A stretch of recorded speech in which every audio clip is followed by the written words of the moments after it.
Guess what? Guess what? Guess what? Guess what? Guess what? Guess what? Guess what? Guess what? Crazy news. Guess what? Guess what? Chicken butt. All right. Anyways, welcome to What Did I Miss podcast with Dennis Styles. On this show, I'll be covering all the stuff not on my main YouTube channel at DS2 Smooths. Too smooth. Jeez. That was almost flawless. All right. From movies and gaming reviews to movie and gaming news to anime, comic books, and honestly anything else I feel like yapping about. Episodes drop weekly. Sorry for that intro. I don't know. I was just trying to come in on a different tip. Wait, we're gonna keep it pushing. Where do we at? Okay, so this week is a big week for Marvel. After coming hot off the press of the Deadpool 3 trailer, what was that like last Sunday, right? They dropped the official Fantastic Four cast. I mean, we knew about it for a minute, but now we got some official confirmation with some cool art to go with it, I guess. And then they dropped the first trailer for the animated X-Men 97 revival show. I mean, it's like a continuation of the old 97 series. I'll get into it. I was going to say something. But we got quite a few trailers this week, and I just watched them because I was going to watch them like during the podcast. But then let me just watch them. And bro, we got some stuff coming up. And then in the mix of those trailers is the Invincible Season 2 Part 2 trailer. All right, we'll get into it. And then on the gaming side of things, we have a new first-person Star Wars Mandalorian game in the works. I didn't read the article. This might be a rumor, but I think it's official. But I'll read it when we get into it. And the main topic for this week is finding the good and bad superhero movies, because I am not watching Madam Web. So yeah, I guess that's related.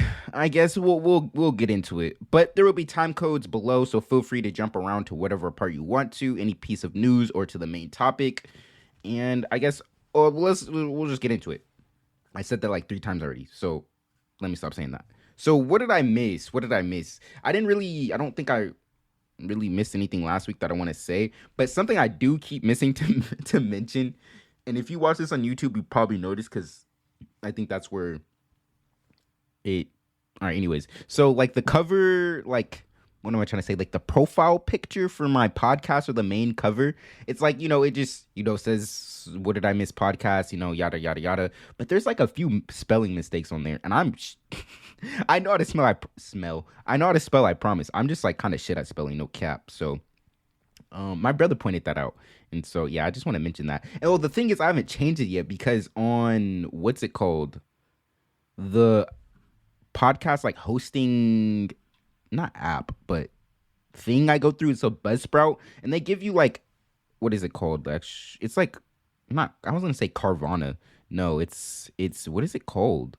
Anyways, it gives you this program. It starts with a C, and you can make your little thing. And I forgot to save it. So then, if I want to make a new one, I'm gonna have to recreate the one I made like one by one, and because I don't want to change it, because then, that messes up the feng shui that, if people even aren't watching this, like, they're used to that. And so I just want to keep that same theme. So I just have to take time to, like, recreate it one to one. And it's not going to be that hard. It's going to be time consuming. And I just, haven't done it yet. So I might just work out with the spelling errors. There's only like a couple words misspelled. I think I misspelled review and I think channel. Yeah, and honestly, I don't care, but I just don't want to look stupid. Anyways, let's get in straight to the news. All right, I'll shut up. Okay, so there seems to be, I think I mentioned this before, so there seems to be a rumored Midnight Suns film coming up, and I think I mentioned the lineup before, but Michael Giacchino, I don't know if I'm pronouncing that right, but he was, I don't know originally, but he was a composer. And, he made the Batman theme, which is really fire. He did the Incredibles music, which is fucking iconic. And then he directed, I think his directorial debut, could be wrong about that, was Werewolf by Night, the Marvel MCU special presentation, which was pretty good. I mean, it has its flaws, but overall, it's really good. I really, really enjoyed that a lot. But he is in talks, I don't know if I mentioned this, he's in talks to direct the Midnight Suns movie. and we got and apparently the team will start to form during the Blade movie. So yeah, so well, I guess I'll get into that later. We got a little bit of Blade news, but I guess what I was gonna say, I'll get into the rumored lineup. But I was gonna say, because we had rumors for the Blade movie that it was gonna be him and his daughter, something to do with Lilith. I think maybe that was just rumor, just rumor. But and then let's just say they're doing that, and then they're doing setting up the Midnight Suns. That's just a lot to do in the Blade movie, and I just want to see fucking Blade, bro. I don't want all this extra shit attached. I mean, the Midnight Suns is cool as shit. Like, I don't know a ton about them, but like just the team, the idea of the team is cool. But the rumored lineup though is Doctor Strange, Scarlet Witch, Blade, Moon Knight, Elsa Bloodstone, Man Thing, Werewolf by Night, and Black Knight. I like all these members. I think would I guess I mean, I do want They definitely should capitalize more on Doctor Strange and put him in the forefront of, because we just been missing an integral main figure in this current phase of the MCU. It just feels really discombobulated, but and so I really think they should big up Doctor Strange and like put him on the spotlight.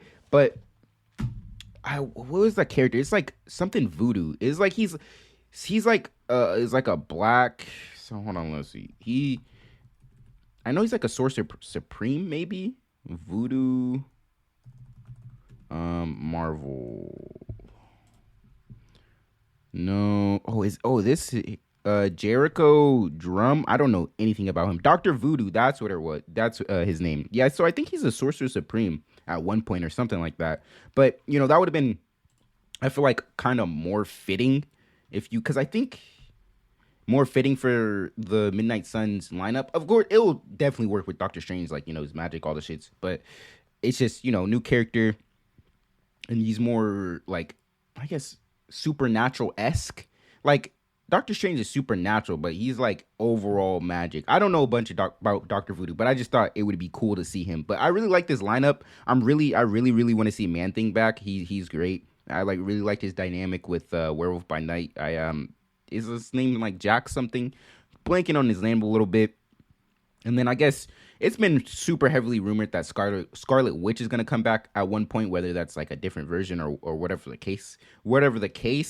And then Black Knight, we haven't seen any of him. We've seen him, but not like as the Black Knight, because he was in Eternals as Dane Whitman. Played by what's his name? He's in Game of Thrones. He played Jon Snow. What is his name? Kit Harington.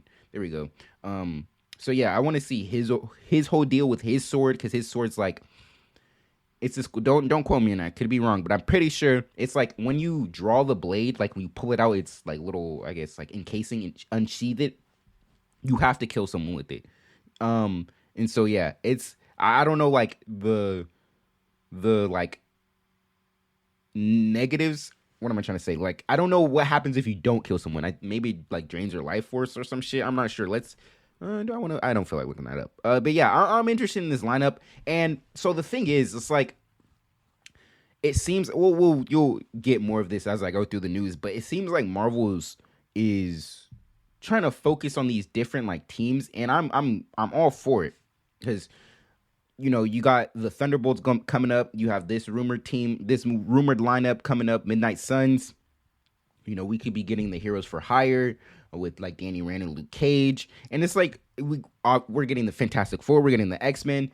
And it's just like, this is the shit I want to see. What I don't want to see is the weak-ass Young Avengers, bro. It's just like, I don't have anything against those characters, but it's just like, out of all the interesting teams in the Marvel Universe, why the fuck do I want to see the Young Avengers? It's like, that just does not seem appealing to me. And I would rather see the Champions or some shit.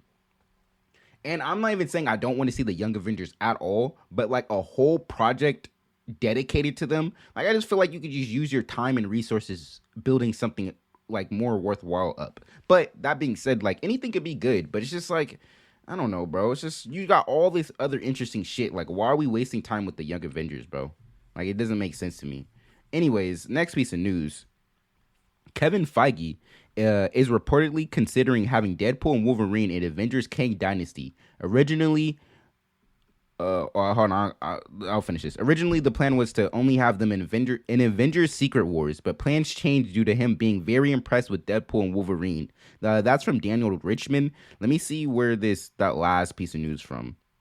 I don't think it was anything super concrete. The Midnight Suns news, and of course, it's taking forever to load. All right, anyways, that's not loading, so I don't know where that last piece of news comes from. But all these rumors, take them with a grain of salt, of course. But how would that even? So there's just been. I don't know where to start with this. Like, is Kang Dynasty?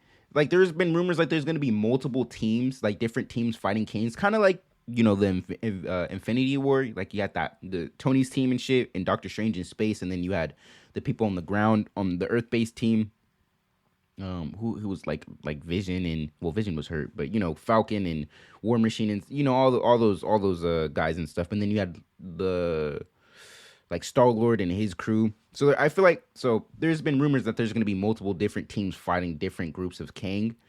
So are they going to Deadpool and Wolverine going to be slotted into one of those groups or what? And for sure, I think these two Avengers movies have release dates or like release years. I think it's like 2025, 2026. But these are for sure getting pushed back. For sure. But hey, more. I mean, we haven't seen the movie yet, but more Deadpool and Wolverine, brother. I'm all for it. But so, the next piece of news. This is from My Time to Shine. Marvel Studios has reportedly offered Henry Cavill a role, which he has accepted.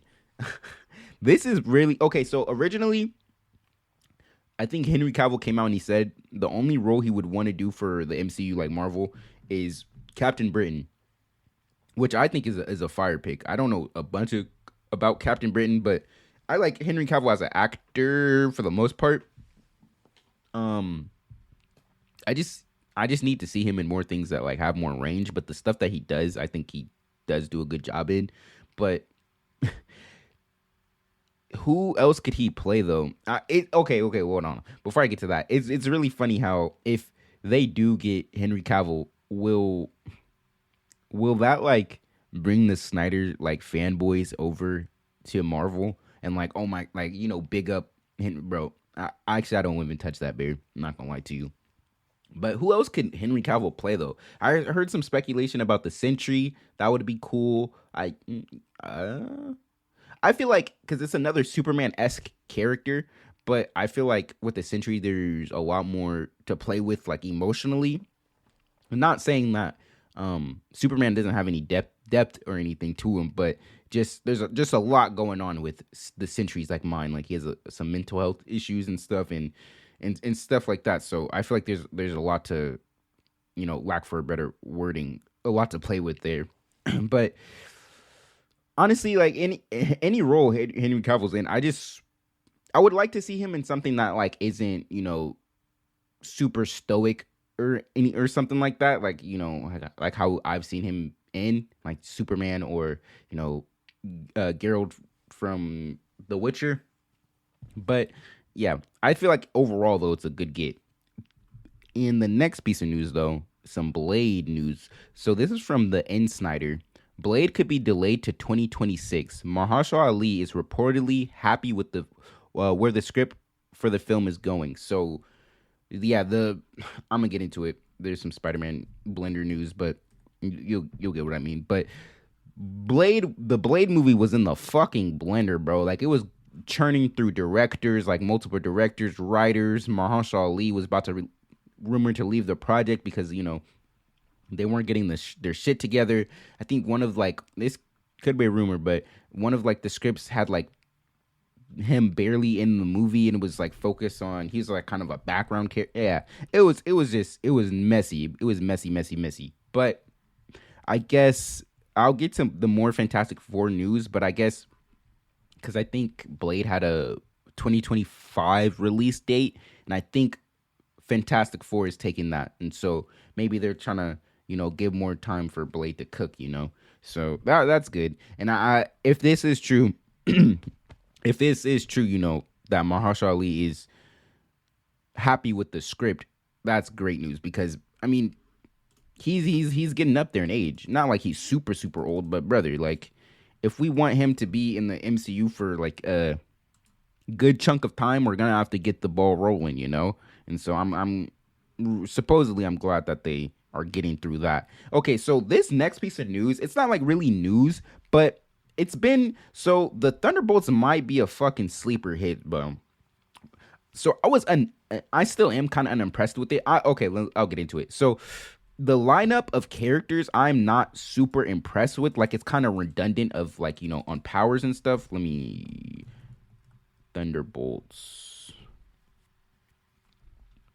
Um anyways, you get like John Walker, Wyatt Russell, Super Soldier Serum, Super Soldier, Belova, Black Widow's sister, Secret Spy, Alexei, what was his Red Guardian, another Super Soldier, Ava Star. She's the only one really with powers. Like that's Ghost from Ant-Man 2. She can like phase through walls and stuff. She's pretty cool. And then Bucky Barnes, another Super Soldier.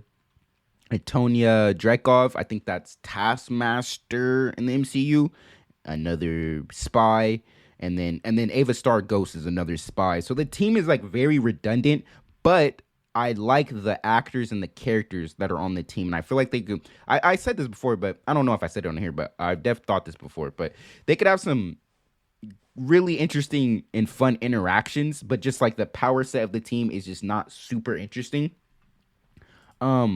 But I did not know like all these great names were attached to it, like as in like the production of it. So I'll get into it. So director Jake Schreier, he worked on Beef. Schreier, he worked on Beef. I really like that show. Writer Ling Sung Jin, he worked on Beef.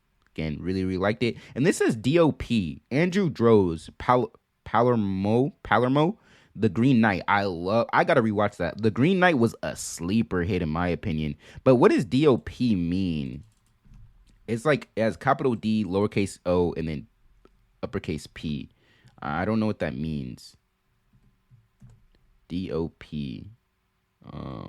Movies? Movie meeting. There we go. Let's see. Oh, director of photography. Oh, I don't know. Is the DOP is the person responsible for the recording of a film, television production, music, video, or other live action piece. So, yes, okay. This was gonna be my next question. What is the difference between a cinematographer and a DOP? Although they share many of the same skills, depending on the size of the production, the cinematographer might be more involved with the planning stages, creative control, choosing the aesthetic, studying the script, and planning camera work ahead of time, while DOP handles the execution of these plans on set. Okay. I get it a little bit, but anyways, the Green Knight, like that could be something. Editing, Harry Yoon, Beef, Angela M. Catazoro, Prey, which I really like that. Production design, Grace Yoon. Past Lives, Beef. I gotta watch Past Lives. And VFX supervisor, Jake Morrison, Thor Ragnarok. So they're just, I don't know. This might be a sleeper hit, bro. There's just a lot of components that can really make this movie good. The cast is really strong. You know, power, like the characters aside, the cast is strong. You know, a lot of great names behind on the production side of things, and so I don't know, bro. We might get a little banger with this one. So as this like approaches, and so I guess the supposed release date for this is May 2nd, 2025. I guess that can change, but yeah, I'm really as this gets closer, I'm really excited to hear more about it and whatnot. So we'll see how that trailer's looking. Next bit of news. The Fantastic Four cast has been officially revealed. Pedro Pascal as Mr. Fantastic. Vanessa Kirby as Sue Storm. Joseph Quinn as Johnny Storm. Eben Moss Backrack. I don't know if I said that right. As the Thing. And so this cast has been like literally rumored for months, but this is official confirmation, and they came out with some art of all the actors and as you know their characters and stuff, and it looked really good. And I'm gonna keep it $150 with you. If that is, oh fuck, is my link broken? What happened? Hold on. Let me see if it's broke. If okay, cool. It didn't. If that is the look that we got, I'm trying to find it. Actually, I'll just go to my DMs, brother. Let's go to the DMs. Take this to the DMs. Let's see. Sorry. Oh, here we are. So it just looks so like it's hard to explain. It just looks so family vibe. That's a terrible explanation, but just family vibe. You just see them having fun together, and it seems like very campy. Yeah, that's the word, in the best way possible. Like they're in these sweater vest looking suits with their costumes or with the 4 on it. So I assume this is like, kind of their costumes maybe. And, Herbie's here. And it just looks really, really like a fun time. And if we're going strictly off this picture, I don't know if this is going to be any indication of what the final product's going to look like, but this seems a really good start, especially with the logo too. It's on, like I've seen people say, and I agree, it's one of the best Marvel logos. It like in a while, it just has so much personality, and it tells you so much about like the aesthetic and vibe of what's going on. But there's been a couple, so with this art releasing, there's been a couple speculations on when this could be set. And so not apparently, like he's literally, I'm looking at it. Ben Grimm, the Thing, he's reading a magazine, and it's a Life magazine. And it's, I guess, supposedly someone picked it out. It's from 1963. And Herbie the Robot's here. I didn't even mention that. Or did I mention that? I don't know. So this could be set in the 60s. And that's brother. If it's set in the 60s, and this is what I wanted, bro. I wanted them to be already like established, already like a family and stuff when they go to the modern time. So here's my speculation of it, and you probably heard the same thing somewhere else. But I feel like, they're going to be around in the 60s, and they're going to do something or have to like, seal themselves away, or they get trapped somewhere where, at the end of it, they'll come back and they're going to be in the modern day, but there's time dilation, whatnot. They're just going to be, not aged. And so that's what I think is going to happen. Something like that. But I think I mentioned this before, but the rumored villain is Galactus, and Javier Bardem is Marvel's top choice to play Galactus, and they're trying to work around his filming schedule. So they were trying to work around a film around his schedule. That's from the Insider, and it says also from the Insider, Marvel is now meeting with actors to play the Silver Surfer, and okay. Yeah. So I think I mentioned a few weeks ago, I don't know, that Anya Taylor-Joy was rumored to be, a choice to play the Silver Surfer, which I'm kind of lukewarm on. What really just sells me on it is she's just a phenomenal actress, so like I just know it's gonna be fire regardless. But it's just, I just want to see what Norman Rad, is that the like OG Silver Surfer? Probably not OG, but the most well known. We just really didn't see. You get a little bit of his origin in the second Fantastic Four movie, Rise of the Silver Surfer, but I just really want to delve deeper into that. And if she does, is Anya Taylor-Joy does play the Silver Surfer, is it gonna be a different version? Or are they just gonna gender bend the name? Or are they just gonna kind of, I don't know what they would do. But it's kind of, so what I think, if Galactus is the main villain, I feel like, because Galactus he's not even a villain. He's a force of nature, of the universe. If you kill Galactus, that like ends the universe, I'm pretty sure. So he's just like kind of a bitch to deal with. And so, because you can't kill him, you can't, and he's fucking just going around eating planets. And I don't know if he likes doing that. I think he just like does it because he has to. I don't know if he likes doing that. But what I think is gonna happen, if they are going against the Galactus and whatnot, they're gonna, seal him away, and they're gonna get trapped with him, and then they're gonna come back. So maybe they seal him in the negative zone to introduce that. And I think I mentioned this before. I think a villain that comes from there is like a nihilist or something. I could be wrong about that. I'm not super into Fantastic Four lore, which makes me not makes me. I just been not trying to because I haven't done it. I really want to get into some Fantastic Four comics. I know they have some really really great runs, and especially I really want to see Johnny's and Peter's relationship. Like I've only seen like really surface level things about on that, like comic panels here and there. Like you race him in Ultimate Spider-Man, they have some good banter back and forth in that. So I want to like experience and get like all the context with that and really really see that relationship because Spider-Man is damn near an extent like an honorary, not even damn near, he was on the team, but he's like an honorary member of the Fantastic Four, and I really hope they do something with that. And I didn't really even talk about the casting. I was speculating. So all right, so this picture though, of the concept art, I guess you can call it. I really was not sold on Pedro Pascal as Mr. Fantastic, and I'm still not all the way sold. But seeing him, this is still could not be of indication of what we're actually getting. But seeing him in the costume with the gray temples and everything, it's starting to grow on me a little bit. I think the just knockout perfect casting is fuck, I forgot his name already. Eben Moss Backratch as fucking the Thing. I feel like that's gonna be so fucking fun, like really fun. Then Vanessa Kirby. I looked up her movies and stuff, and she's just not in stuff that I've seen personally, and so, but I don't think she's bad at all.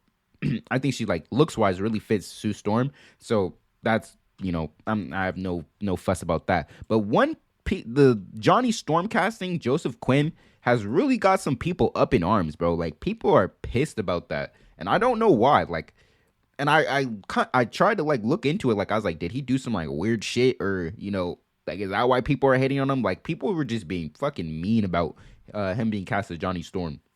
But I guess it's just he was on Stranger Things, and Stranger Things fans are annoying. I think that's what all it was. Because, and then also, like, after Stranger Things, like, if he was doing annoying shit, like, I don't know, after the fact, but he was just kind of low-key, just in the background type shit, like, not really popping his shit. So... So it's like, I just don't get the hate at all. I mean, at first, I didn't really see him as Johnny Storm. I think I really liked his performance in Stranger Things for sure, but I didn't see him as Johnny Storm. But again, with this art, you see him, he's laughing at Ben or whatever, and he's just backwards sitting on the chair, fucking, classic fucking Johnny Punk shit. It's just, I see it. And then, I think I was listening to Weekly Planet today, and someone, Mason or James, made a good point. He was like, once you see, him in, buffed up or whatever, or with the right hairstyle and shit, like he'll probably look way more the part. And so, I don't think he'll do a bad Johnny Storm. It's just Johnny just has this kind of a finesse and smoothness to him. And you kind of get that with Eddie, was it Munson or some shit? Eddie in Stranger Things, but it's just kind of a different cool guy vibe, Eddie was just like kind of cool in his own right, just not standard cool, like Johnny is. So that's gonna just remain to be seen. But honestly, I'm fucking with the cast. There's really, I wanted them to start. I guess there's also a rumor that Doctor Doom is gonna be like somewhere in the end of the movie, and he's not going to. I heard actually, I don't want to repeat James and Mason's point. That's why I don't try to fucking listen to the Weekly Planet before I recorded my episodes, because then I'm just be fucking parroting talking points. Oh, I always bring up the Weekly Planet because that's literally like the only podcast I watch. I'm not gonna lie. Like, I've tried to watch others or listen to others, but the Weekly Planet is just my jam, man. It's just my jam. But let's see, is there anything else? So I said like Blade. Oh, that's what it is. So Superman and Legacy and Fantastic Four as of now, will release within 2 weeks of each other, both in theaters July 25th. And so people were saying, like, did fucking Kevin Feige set up, this Fantastic Four to be in the same week as Superman Legacy to fucking try to kill its momentum before it's even started?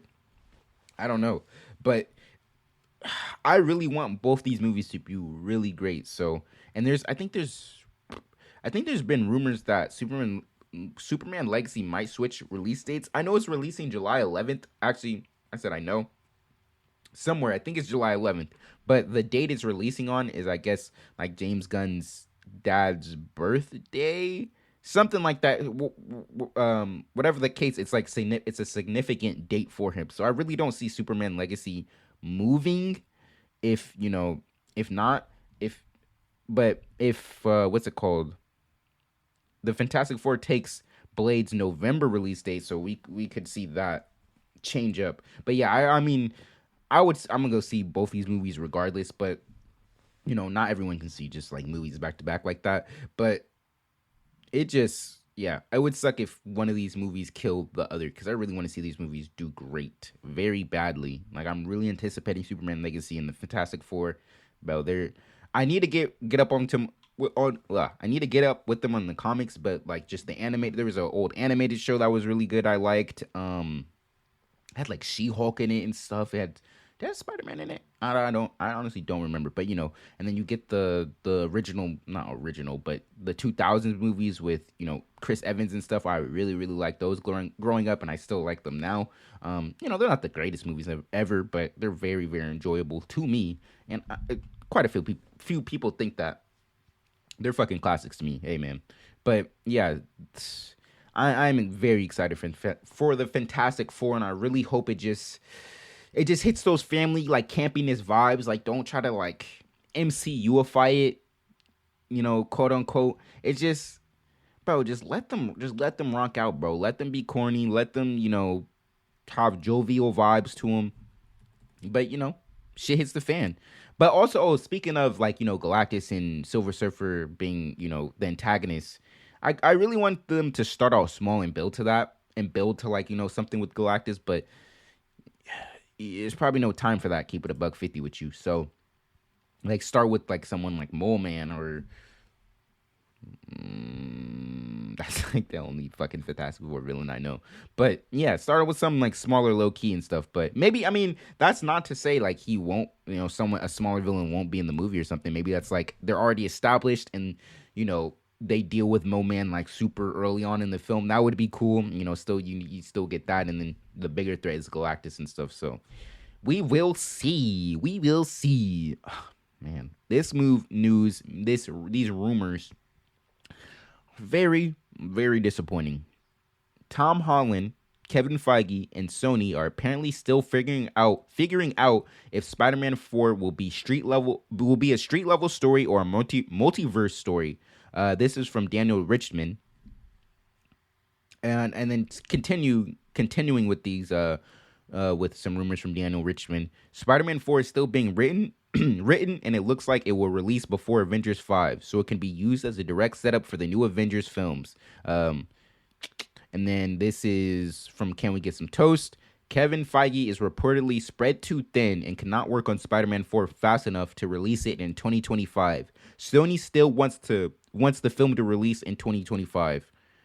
And then some director news. Tom Rothman reportedly wants John Watts back to direct Spider-Man 4, while Kevin Feige wants a new director to helm the project.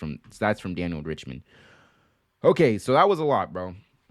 So right now, Spider-Man 4 rumoredly is in the fucking blender, and Sony, you just released Madam Web, bro. I don't want to hear your opinion on shit. I'm gonna keep it a buck. Like, get out of here. Like, get out of here. Let these MCU boys cook because they've been delivering great. I guess that's debatable to some people, but in my opinion, they've been delivering great Spider-Man stories. The only like thing is my gripe with them. It's just they're always, and so that's why I think Homecoming is the best in the trilogy, because that like is the only film that doesn't. I mean, obviously there's post credit things and that nature, but it doesn't set up shit. It doesn't like No Way Home sets up multiversal shit and whatnot, and then that like feeds into the multiverse saga, and then you get what is like Far From Home set up. Sword. Or, I mean, I guess Far From Home doesn't have a ton of setup. I'm trying to think. I mean, it's just okay. The thing with Far From Home, it's just like dealing. It's what is the thing that comes off after the end of the story epilogue, right? Not the prologue. Prologue is before, but it's kind of like used as a wrap up for Endgame and stuff, and so it just and that's why like I really like Homecoming because it obviously like Tony Stark's involved in shit, but it feels like a Spider-Man story. Like it has I don't know. It's just really it could really it's like a it's standalone thing. Like it doesn't really feed into the bigger universe. I could be just be yapping, but it just bro, if Spider-Man 4 is not good because bro, they oh my goodness. We do not need another multiversal story, bro. They're in the perfect where No Way Home left off at, bro. Especially with like dropping the symbiote. Like I feel like if you want to do something with that, like that's whatever I want to see, but like that's really not I feel like key in my opinion. But just Peter Parker Spider-Man, he's on his own. He doesn't know like the Avengers or anyone personally. Like he's really diving into the Spider-Man life. He's making his own suit. He's gonna have to rely on his own tech. Like he's just in a very good spot to be independent and without like a mentor looking over his shoulder and advising him and stuff. Like we just need a team up because there's a rumor that a MCU character has to be in a Spider-Man movie. Like he can't just be solo. It can't just be a solo Spider-Man movie. And so if you're gonna do that, bro, just team him up with Daredevil on some partner shit. Not no fucking Daredevil's mentoring him. Like they're at equal level, and they should be like schooling each other. Giving each other like tips and tricks and shit like that. But like for the most part, they're peers on the same level, and like. And just have them go against the Kingpin, bro. It's pretty fucking simple. Like you ain't gotta complicate it. You ain't gotta do yeah. Like, and that's why to me, Homecoming is again I said the non-setup shit, and is why Homecoming is one of the best. Is the best in the trilogy. Is you're in Spider-Man's neighborhood. He's fucking doing crime or not doing crimes. He's not a fucking bad guy, dude. But he's stopping like local crimes, like helping old ladies get to the fucking library. It's he's in his community, and you really feel that like that one bodega. I was gonna call it Tay's Bodega, but I think that's from the games. I don't know what it was called in the movies. Maybe it's called the same thing. I'm not sure, but let's build up his neighborhood. Let's build up these reoccurring characters. Let's build up like this bodega location. Let's build up other reoccurring members in the community. Like he needs to be back to his friendly neighborhood Spider-Man roots, bro. No fucking cross the planet globe trotting to Europe and fucking fighting a fake multiversal goddamn invasion with elementals and shit. Like bro, just send him back to motherfucking New York, street level shit, and get busy, bro. It's really that simple. Like, he's not fucking dealing with the multiverse, cracking the fucking space-time continuum open and shit like that. Like, bro, let him rock out in his community. And just do it straight like that, bro. It's like Sony they just see money. Like, they see, oh, Andrew Garfield, Tobey Maguire, like, that's an easy $2 billion right there. Like, yeah, you're right. Like people are gonna watch the movie, of course, but it's just like that's not servicing where the character is right now in his point of his journey. So it's just like, bro, sit your ass down. But some more Spider-Man news on the Sony side of things. Nicolas Cage is in talks to return for the live-action Spider-Man Noir series, and that's from the Ankler. Okay, so there's some more news going to that with some Silk news. But anyways, bro, if they get Nick Cage for Spider-Man Noir, that's a fucking instant hit. So that's Amazon. Sony really currently has like a deal with Amazon. I'm not sure the logistics of it, but they're developing a couple Spider-Man projects. There's Silk in development, which I'll get to in a bit, but there's this Spider-Man Noir. Sorry, hold on. Just trying to take the time. Damn, been going already for 40 minutes. There's some Spider-Man Noir jazz to deal with. And so but there was a rumor that it wasn't going to be Peter Parker. And to my knowledge, Spider-Man Noir is Peter Parker just in like the 1930s or some shit. But if it is Nick Cage, is it not going to be Peter Parker anymore? Because the Noir he played in Spider-Verse, I'm pretty sure that's Peter Parker. So I mean, I'm honestly like I'm not super tied to Noir. Of course, would want to see it to be Peter Parker. Like, why would it be not Peter Parker? But I'm honestly not too fussed if it's not him.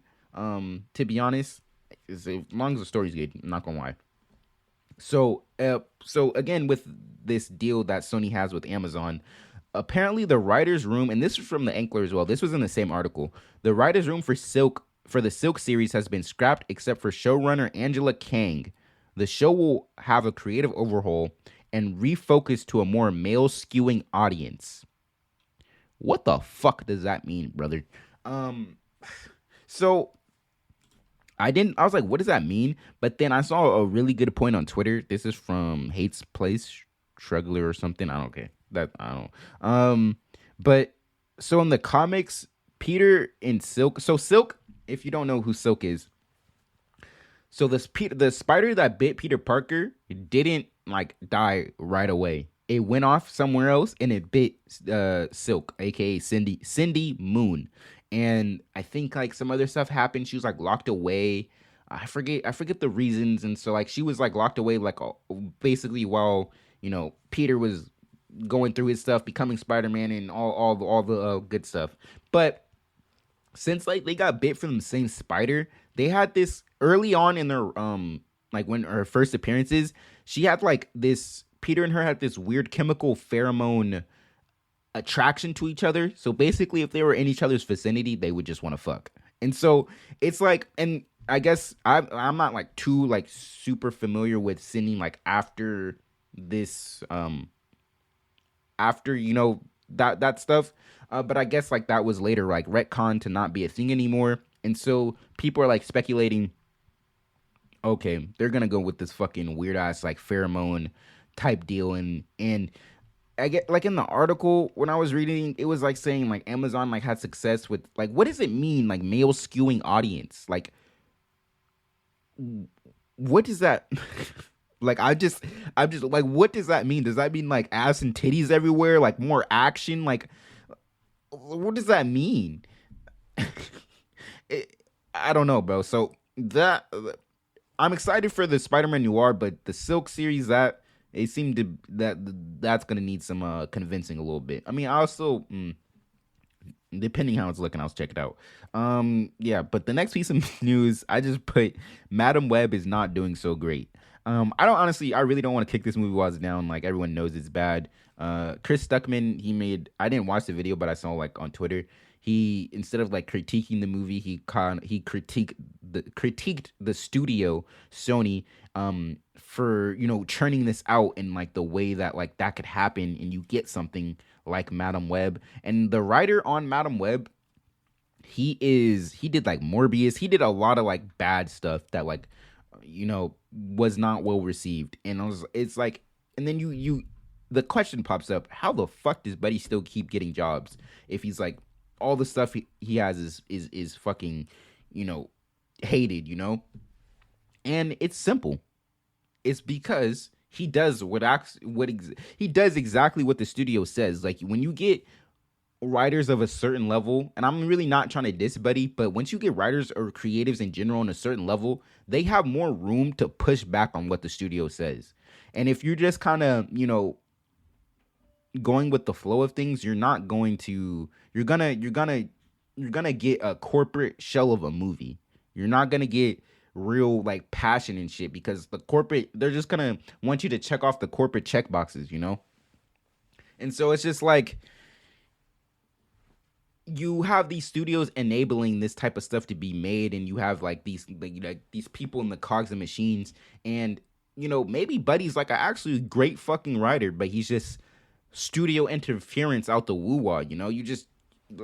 It's a fucked situation that is really gonna, I wouldn't say kill the superhero like genre, but it's just really gonna dampen it. And I'm not specifically talking about this movie, but I'm saying if we continue getting these passionless projects that like are really just there to make money, and you could feel that, or they're really just there to just you know, Sony just making a Spider-Man movie every couple of years so they won't lose the movie rights or some shit. Like you feel that.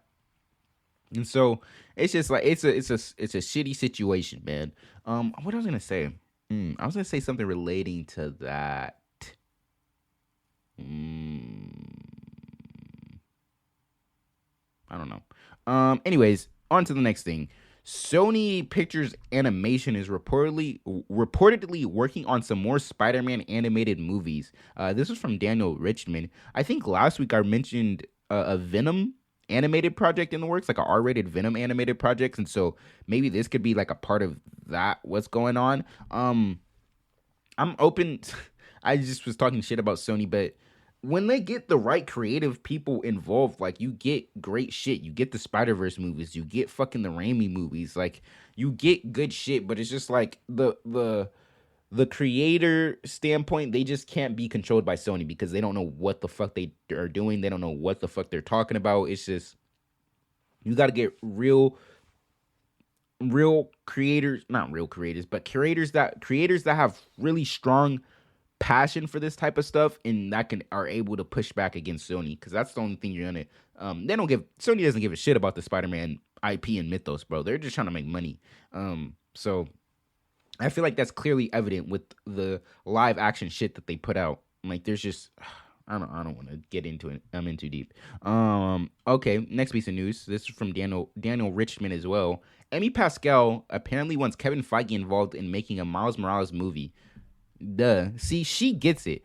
I don't know if she maybe had some questionable, not like actions, but like decisions with the Spider-Man. I don't know, but like for the most part, every time I see Amy Pascal's name, like she gets it seems like. And so if she wants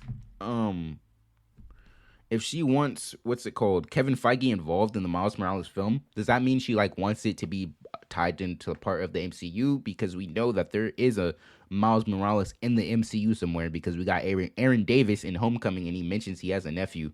And so, there is a Miles Morales running somewhere. And it's honestly kind of what I was gonna say. Enough time has passed where Miles Morales could be at a decent age. I don't know if it was like mentioned what age he was, but it's the MCU timeline is moving and grooving, because I think it kind of matches up with our like the current like 2024. It might be a little bit ahead now. I'm thinking it might be 2026 or something. Because whatever. But there is a Miles Morales somewhere, so it's like, does that mean are they gonna try to do their own Miles Morales movie? Which I wouldn't want. Like, just put him in the MCU, brother. But yeah, that's that on that. So we got some Superman Legacy controversy. Do I really want to even get into this, bro? It was just Twitter being fucking Twitter, bro. Actor, he came out and he's against Israel. Like he speaks on the war in Gaza and everything. Like he's pro Palestine, and there was just some miscommunication of him and James, and so like there was rumored to be a conflict in the Middle East. In Superman Legacy, there was rumored to be like Bialia and some other country. Bialia is like controlled by Queen Bee or something like that. But there was a conflict to do with those two, but real world shit that just would not, line up properly and whatnot. And so it was rumored that there was a script change, and now the conflict's going to be in Europe. And I think Bassem Youssef was playing someone in, one of those two countries that were in the Middle East that were, against each other. And with the script change, and so before that, like he had conversation with James Gunn and whatnot, but he wasn't officially like signed on. And so with the script change, he was let go, right? And so, but this was just the timing of it was just super odd. Like it was right around when October 7th and stuff with the stuff in Gaza and stuff. And so he kind of thought that it had to do with that. And so he did like an interview and. He said that, and like people on Twitter just ran with it, bro. And they're like, "Oh my gosh, cancel or boycott Superman Legacy, like James Gunn's a Zionist and whatnot, da da da." And so the thing is, though, James Gunn has like people who support Israel and are quote unquote Zionists Zionists on in the cast. I think like Jimmy Olsen, the guy who plays him, I think he like supports Israel and whatever. And like James Gunn, I guess has said in the past that like he doesn't really care about people's political views, even though this is a little bit more than political views. Like, and so, but at the same time, he has those people, but he has like people like Viola Davis and even what's the guy who plays like Superman, David Cornsweat or something. Like they've shown like support of Palestine and they're still in the movie. So it's just like kind of read between the lines of like what's going on. It's just like Twitter just ran with it, and like James Gunn had to come out and say that that's not the case, and then so did Basim. I hope I'm pronouncing that right. But it was just like it was a dumb situation, bro, and just Twitter being Twitter, bro, and it's just annoying. But anyways, some more DCU news. There's not a whole lot. There's just that controversy, and then I guess we got a first look at Andy Muschietti's Batmobile on the WB lot. And Andy Muschietti's the director, and it's not a really Batmobile. It's a golf cart with a bat symbol on it. But I brought that up though because there wasn't really. I don't know if there was like a hard confirmation that Andy Muschietti was doing Batman. Maybe I could be wrong about that, but this just like confirms that he's doing Batman Brave and the Bold, which I really really want to see from him. I actually made I made a video. It was the Batman Saved the Flash movie, and I think I talk about Andy Muschietti because he directed the Flash, which I don't think that fiasco was completely his fault. I'm not saying he didn't have a hand in some of the bad shit that was going on in that movie, but he didn't fucking like write it and whatnot. And I think from a direction standpoint, it is a good movie. So yeah. So Lawrence Sher, I'm not sure who this person is. Actually, we can look her up, or him up. Lawrence, I think that's the guy's name. Lawrence Sher. Okay, American cinematographer and film director. Okay, so he worked on the Joker. So he says though, Lawrence Sher says Joker 2 isn't a musical per se. It just has music in it. The music is a part of the film and the characters, but I don't know if it's a musical. So that I mentioned it before, bro. I fucking hate musicals, and if Joker 2 is a musical, bro, I'm gonna be pissed. But because it's like out of all the ways to like tell a story, bro, music is the last way I want a story to be told to me. Like that, like if it's good, it's good, I guess. But it's just like that's just not my preferable method to digest a story. A story. But it seems like the characters. I don't even know how to take this. Like maybe to me it just seems like the characters will be like singing and stuff, but it's like people are aware. Like in a musical, when people start singing, like everyone's in on it, Like it's just the norm. Like that they don't like bat an eye, they don't make comment of it. Like, why are these people fucking singing? So with this, I feel like they're just gonna be like so Joker and Harley are just gonna be so locked in with each other. It's gonna be on some like musical vibes, but it's not they're gonna be singing, and like the people outside of them are gonna like, why the fuck are they singing? But I think it's gonna be more along that route. I hope that made sense. That was like a lot of yap, but yeah, I hope it's along that sense. But who knows? It remains to be seen. I guess that first trailer will hide. Maybe we'll do like what. I didn't know that Mean Girls the remake was a musical. Like all the trailers I seen did not indicate to that at all. Maybe I was just not looking for it or what. But yeah, maybe they'll hide it. But the next piece of news, Transformers producer confirms that the G.I. Joe crossover is coming soon. So I tried to watch Rise of the Beast with my girl, but she was just not feeling it. I'm gonna go finish it on my own. But bro, the start of Rise of the Beast is very, very ambitious. Like they just do not hold your hand at all. It's just straight with the Maximals. Like it is wild, bro. If like you're not into that stuff, like it's just gonna be a complete turn off in my opinion. Like that first like 10 minutes, like that's not how the movie should have started. From like a general audience perspective, if you're into that stuff, that shit was probably hype as hell seeing on screen, But even I was like kind of like, bro, and I'm a fucking nerd, bro, and I was like, even I was just like, Okay, like fucking these talking robot animals and fucking like this dialogue. The dialogue between them was just like super like I don't know. It's just it was a lot to process, and so. But anyways, yap story short, at the end of that movie, there was this weird like GI Joe like just thrown in out of nowhere.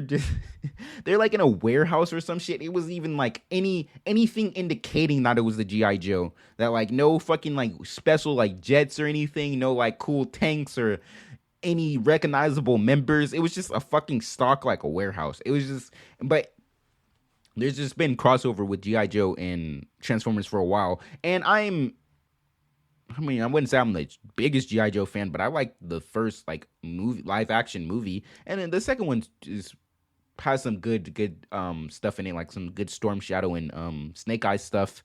Like there's that mountain where they're on the side of a mountain. It's super cool sequence. I really like the costumes in that for specifically for Snake Eyes and Storm Shadow.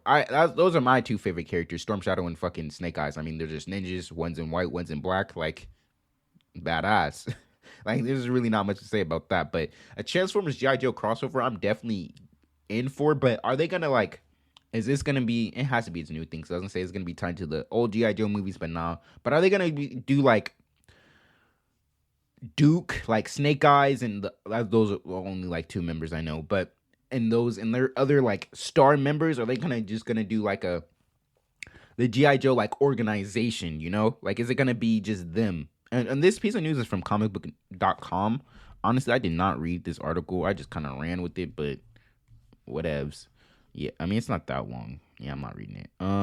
But yeah, are they gonna just be the organization of the GI Joe, or is it gonna be key recognizable members? So I think that's interesting. And then is it? See, I gotta finish Rise of the Beast to see where the universe like leaves off and stuff because that's connected to Bumblebee, right? I really liked Bumblebee with Haley Steinfeld and like John Cena's in there and shit. Yeah.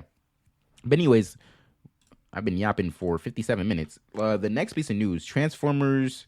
Yeah, and then we got some trailers to get into, and we got the gaming, and then yeah. I'm kind of try to blitz through this because we gotta get to the main topic. Paramount Plus is looking at combining with another streaming service. So far they've talked to Peacock, Apple TV, and Max. All right, you dumb fucks. We're just circling back to cable. I think I mentioned this last week. I think someone was doing. Was it Disney? They were doing something with Fox, like sports or something, like combining some stuff, and so it's just like, bro, cable was a thing for. Oh my god, I don't have the time to get into this spiel. I mean, long story short, bro, cable worked the way it did for a reason because we had to see ads for a reason, and it's just like you get these non-ad streaming services, which I enjoy, no ads, cool, but then you also like you just constantly get these price hikes. You got it's not streaming was never sustainable. But anyways, let's get to the trailers, my boy. Let's get into the trailers. So the first trailer we're looking at is Sasquatch Sunset, and I had this on. So starring Jesse Eisenberg and Riley Cano as Sasquatches. They're starring Jesse Eisenberg and Riley Cano as Sasquatches in theaters April 19th. Bro, go watch this trailer. This trailer was fucking wild. It was weird as shit. It starts off with like, never before seen like Sasquatches. Like, we're gonna get a new, interesting look on them, and it like kind of just cuts to two Sasquatches fucking. But that was a wild statement, Jesus. But so the news I had before, and I cut because it was just like, all right, there's nothing really to talk. There was some, but it's just like it's not super important. But like, I guess Jesse Eisenberg and Riley Cano went to like Sasquatch school or something like that to like try to like behave like Sasquatches more or whatever. But it's a funny. Not even. I guess it's funny, but it's an interesting trailer. I think it's like really well shot. I really like the imagery in it and whatnot, but it's literally just like a family or like a community of Sasquatches, and they're just walking around living life, like getting up to hijinks. Like I think at one point, one of the Sasquatches in the trailer eats like some mushrooms and is like running around like tweaking seemingly. It just seems like a very like variety, like you know how like have those little like quotes in the movies. Like they say, a unicorn of a movie. It must be seen to be believed. Like it just like that. I think is the perfect description. It's just like this is so weird. I gotta see it. And that's what I'm saying, bro. Check out this trailer. I think it's just super interesting, and I guess we'll see. April 19th. That's pretty. Wait, no. What's the next month? March. Sorry, I'm like the idiot. Yeah, it's the next month, March. Yeah. So I guess we got a little bit, but yeah. I'm gonna keep an eye on that. I really want to see that, and I'm probably gonna review it. No cap. I need to. So there's a bunch of movies that came out, and I just did not watch them. I just didn't have like the time to go to the movies. I was broke as shit. No cap. And there's just having movies to see, and I gotta get back on it. Like, so when shit starts like coming out that I want to see, I'm just gonna take some time out like once out of the week, because when I go to the movies, I just usually go with my girl. But it's just like that's just like a whole ordeal. Not like saying it negatively, but fucking buying 2 tickets. Basically it's date night type shit. And like when I go alone, I don't do none of that. Like I don't buy snacks. I don't eat. I just go in, lock in, and walk out. Like that's it. And so I think I'm gonna just take time out my week to just go see these movies, and like so I don't have to like convince her to go watch fucking Sunset of the Sasquatch or whatever, Sasquatch Sunset. Like she's not going to want to see that shit, but I just got to be more mindful about taking time out and going to see these movies on my own, because I mean that's the whole fucking point I made this podcast, was to review shit. So yeah, but the next trailer though is the first trailer for X-Men 97, which comes out March 20th.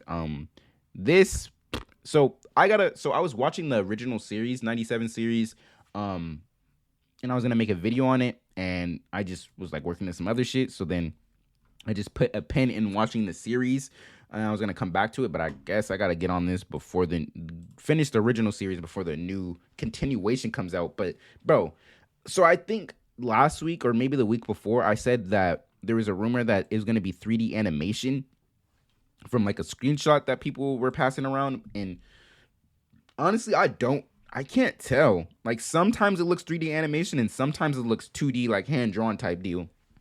But regardless of the fact, I think it looks good overall though. And this trailer really has some sauce on it though. Like just the visuals of it, like Scott Summers, you got his fucking eye beam like doing some cool shit, like as in like it's cool like little flare thing it does like multiple times throughout the trailer. And my thing is though, how the fuck is Magneto leading the X-Men? Is that it's probably a comic thing, but did Charles like pass that down to him? And like there's I just really like the vibes in this trailer. I'm really fucking with it. It just has a lot of sauce on it. Like let me see. Like Storm, her usage of her powers, that looks super fucking cool. There's just a lot of flair in it. Like Gambit, like you get these like Storm walking, you get Gambit like with his cards, Wolverine popping his claws. Like this instance, so this is 53 seconds in the trailer. It looks hand drawn, but then there's other scenes that look 3D, which I mean I don't have a problem with as long as it doesn't look like fucking What If. Like let's just get some different animation styles, but yeah, it's just super saucy. And the team, we got Scott Summers, leaders, Storm, Gambit, Rogue. I thought I saw Jubilee. Well, maybe it's just these guys on this jet. Bishop, Morph, Wolverine, Beast, and I'm pretty sure I did see Jubilee. Let me see. Sorry, I'm just like watching through. Yeah, it's like Storm's going crazy. You got some like impact frames with her. Oh yeah, that looks fucking lit. And then also I think I seen somewhere, I don't know who it was, someone working on the show. It says like we're gonna see a lot of badass shit from Storm, because Storm, he said like Storm, and I know this, like she's arguably one of the strongest members on the X-Men. Like she gets busy, and so I really want to see her turn up. So there seems to be like this, like it looks like this Aztec like temple, but there's like a celebration going on, and like earlier in the trailer there was a statue of Charles and Xavier like together. So is this Krakoa? I'm not too familiar on that. Yeah, so here's Jubilee. You get Bishop using his powers, looks fire. Jean Grey and Scott are having a baby. You get some classic looking Sentinels. That looks cool as shit. And then you get fucking Gambit jumping on Wolverine's back and imbuing him with his like kinetic energy power or whatever. Oh, I didn't. Wait a second, because I didn't notice that before. So when he jumps on Wolverine's back, So Wolverine's running. Huh. Okay. It seems like because I've seen some people like wondering because like I guess which is what was Gambit's like powers is like when they imbue something with kinetic energy, they're destroyed shortly after, and people are like, how are um what's it called? How are like Wolverine's claws or whatever? And they're adamantium, but like how are stuff is not getting destroyed? But it seems like he straps cards to his fist, and so and but when he ignites them, they like the cards blow up, and the claws are ignited and like imbued with the kinetic energy. But anyways, it's a fucking cool ass team attack. Like creative team attacks are my jam. Like they did some cool shit. Like, that's why I really really like the Avengers movies. They did some cool shit with in the Battle of New York. It's so brief and quick, and I love it so much. They don't even bring attention to it. Like Cap is fighting on the bridge or whatever. Iron Man flies in, shoots Cap's shield with his beams, and then like it spreads off and hits, and that's like that's probably some comic shit, but like I remember that from Ultimate Alliance. That's like a team attack in maybe 2. Is that when they like introduced like actual like team attacks? Like you could do like in the first one you could do like team combinations that will give you like boost, but like actual team attacks. And then like in the other Avengers movies you get like Thor hitting in the first Avengers movie, you get Thor hitting Tony with his lightning and then charging up his suit. And then in Endgame, he literally builds that function into his suit. And so then when Thor hits him with his lightning again, instead of like damaging it, he like fully converts that energy into like beams he could use. And what I mean though is just like this trailer and this show just seems like it has so much flair. Like Scott Summers, he's like, to me, my X-Men. And then it's shit like his visor flashes, and then also like at the end of the trailer you get Magneto in Xavier's like office reading his like last will or something, and he gives the book to Scott, but he uses his powers to give it to him. But it's a book, right? So how the fuck are Magneto's powers being used on a book? But there's like these metal bindings on the book. Like I don't know if you've seen a book, like on the tips of the cover, like they have like either like whatever, like the metal is like gold or whatever, but Magneto's using those little metal bindings or whatever to move the book and give it to Scott. But then the show like kind of it highlights those metal bindings, like as in like signifying Magneto's using his powers on them. I don't know, it's just little stuff like that. It's just super, I don't know, it just gives it so much flair and personality. And this shot that that he's handing the book to Scott, Jean's like in this referee suit, and they're all in some like beachwear. So I guess they were having some type of game going on. Wolverine shirtless and whatnot. But yeah, I'm really excited for this. I gotta finish the first series, and I was really really liking it. But like I said, I just put a pin in it because I just wanted to make a video, but that didn't end up happening.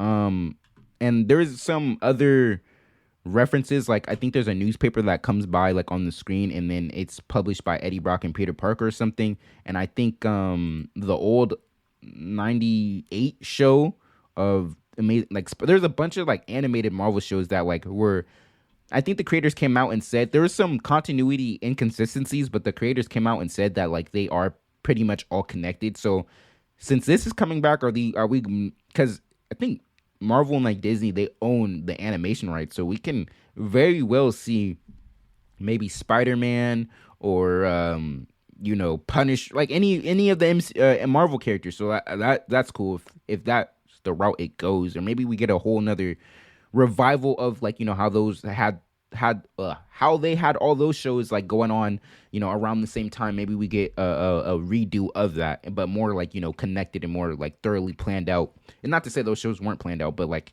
I said, just connected. And then this is getting released, this show is getting released under the new Marvel's animation banner. And so they had the spot, so they recently introduced the Spotlight banner, which will have like their more mature stuff, like Echo, more just of violence and blood and whatnot. And then, so if they're creating a whole new banner of animation, like a whole new like section, are we just going to be getting, like I said, more animation? I know we're getting the freshman year Spider-Man show, and that like, that's probably going to be under this as well. And I just want to see just a bunch of more Marvel animated stuff, because they can really cook with that in that department.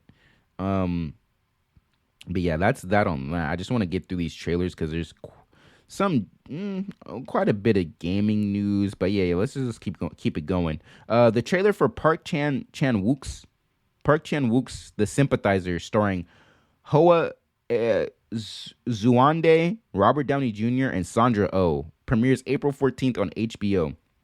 So this, I'm not sure. So one of the kids. So basically, Robert. I'll just start with Robert Downey Jr. because that's who I know. He plays this like CIA agent, and the main character. He recruits this main character to be a double spy for him, and it just, bro, it just. I'm actually gonna go to the trailer because it's kind of hard to like explain and get into because like it was just like infiltration communist shit, but it just seems like a very different performance from. I really like just from what I seen in the trailer. The main star's acting. Starring Hoa Zuande. I'm sorry if I'm pronouncing that right, but just from the trailer, his performance alone was really gripping to me. Like it was really pulling me in. And just it looks really well shot. Robert Downey Jr. is playing, I think, multiple characters or something, or maybe he just has different disguises. It's just hard. Go check out the trailer. It's just kind of hard to explain. There's just a lot going on. I'm just clicking through it. But it just seems like some espionage vibes. So this is based off a novel, based on the prize-winning novel. Okay. Infiltrate the enemy. But yeah, it just seems like a lot. Yeah. So yeah, there's multiple Robert Downey Jr. characters. I think he's just playing like different disguises. But we'll see though. Definitely keep this. Go check out this trailer and keep this on your radar for show. I don't have much to say about it, but it just looks super good. So we have a trailer for Knox Goes Away, directed by and starring Michael Keaton alongside James Marsden and Al Pacino, in theaters March 15th. So this is coming up. This was, I feel like, was a really like took me by surprise. I was not expecting to be pulled in and really enjoy this so much. So basically, this is about a hitman, which is Michael Keaton's character, and he's what's it called? Like that.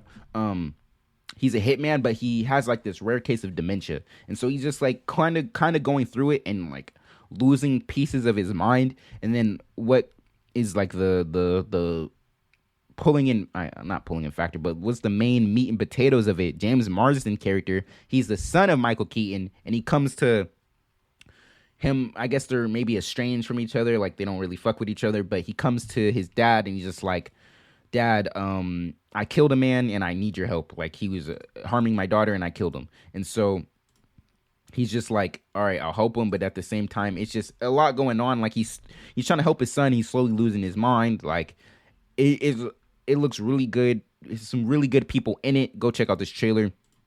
And just let me see if I have any more to say about it. Speaking of Michael Keaton, I need to finish Birdman. I watched that like a while ago when it was like came out and it came on like on demand or something, and I just wasn't. I was like, hold on, when did that come out? Because I was super young and I just really wasn't appreciating what it was. Because it was kind of like slow meandering a little bit. I was 14, so yeah, I was probably like 14, maybe going on 15 when I watched this, and I didn't appreciate what it was at the time, and I really want to go back and check that out. But so I mean, there's not much to say. Like James Marsden, he played fucking Cyclops in the X-Men movies, and I see him. Oh, he's in Sonic too, right? Like both Sonic movies, and I just see like people are like mad he's not getting his flowers. Like he's a really good actor. He's just not in a bunch of great things per se. But yeah, like I said, like just everything else I've been talking about, it just looks really well shot, really well made. As there've been a bunch of stuff that Michael Keaton's directed. I feel like that's interesting. Al Pacino, obviously he's a classic star actor. I mean, I gotta see. Wait, he's fucking Scarface, right? I've been meaning to watch Scarface, bro, and I've been trying to get my girl to watch it, and she's just not going for it. So that's something I gotta do on my own accord. We're 114 in. Last trailer though, the Invincible season 2 part 2 trailer. Man. So this, man, I mean, like, that break aside, like, I talk my shit, bro, but I'm fucking ecstatic for some Invincible. It's just bad shit crazy going on, man. It's about to ramp up. Of course, they're gonna. Oh my god! Of course, they're gonna start the laundry like right now. Great, love it. It's just the aftermath of the last season. Probably before. So this comes out when March something. I think March 14th. So yeah, I think I'm gonna watch the first season. I'm gonna watch season 1, part 2 again, part 1 again, in preparation for this. And I watched a couple of the episodes like over again in part 2 because they were just really fire. But it just seems like more multiversal shenanigans going on. There could be a possible Spider-Man crossover in this because they cross over in the comics and they're doing a bunch of multiversal stuff right now. And then I mentioned this before. Amazon got the deal with Sony, or Sony has a deal with Amazon, so that a crossover can very well happen. I don't have a much to say. Like, it's more invincible, bro. It's more invincible, bro. If you've been locked in, you've been locked in. You know what's going on. Whoa, was that Alan the alien back? I know he's fighting a mortal in space. Oh wow. Unless no, it's him. Unless he just I mean, it's still he was recovering, but I didn't know he's like gonna be back in the fight that quick. That's cool. I like that character. But on to some gaming stuff. So apparently PlayStation will not release any new major existing franchise titles, Spider-Man, God of War, Ghost of Tsushima, etc., before March 31st, 2025. So it looks like we're just gonna be major projects are currently under development, says Sony president Hiroki Totoki. I mean, I'm not too fussed about this. Like, I guess, let them cook. There's other stuff to play and whatnot. Helldivers 2 is going crazy. I'm gonna get into some news about that. Date fucking like week 3 without a PlayStation, bro. My shit is broken. But after it's after Valentine's Day, fucking had to drop some bucks on that shit. So my money's healing back up on some Logan shit. We're gonna get back right, and I'm gonna get my fucking shit fixed. And the first game I'm buying is Helldivers 2. So I'm really excited about that. But yeah, I'm not too fussed about not getting a major entry to any of these franchises before then. It's not, I don't know. I'm not too fussed about it. There's other stuff to play. Embracer says it's looking out for its shareholders after canceling 42 projects and laying off almost 1,400 employees. Our overruling principle is to always maximize shareholder value in any given situation. I'm not reading this article. Fuck, maybe I should, because maybe that's out of context. But I feel like you can't really give much context, bro. Much context to that. But something I did see though about Embracer Group, because I mentioned them before with all these layoffs and stuff, because the gaming industry just really grew a lot during the pandemic. I don't think this is maybe a concrete or maybe 100% the reason, but the gaming industry grew a lot during the pandemic, and like they're just realizing they don't need all those workers. So yeah, we're just getting a really shake up in the gaming industry. Sorry, hold on, my nose. In the gaming industry. And then also, you get fucking these AAA games reaching more the budget size, like costing more than movies nowadays, and so that's not sustainable. And then you get something like Helldivers 2, that's like a AA game that is like completely on fire right now. And then fuck them niggas, I guess. And I guess people in the gaming industry don't like them as much. So Embracer Group, and so I guess they're looked down on. I'm not really sure, but fuck them. Like shareholders, yada yada yada. So I've been mentioning them. I mean, it's been the big news. Like some Xbox games are coming to play multi-platform, and how there's like this press conference Xbox had, and I didn't like get into it because it wasn't super like anything interesting per se. It was just like basically some Xbox games are gonna go multi-platform, and they're still gonna, I think they mentioned like they're gonna still do exclusives and stuff, but for the most part, Xbox reportedly told staff every screen is an Xbox and stressed ambitions to be the number one cross-platform gaming company. So that's their goals going. I think they're just kind of backing out of the hardware race.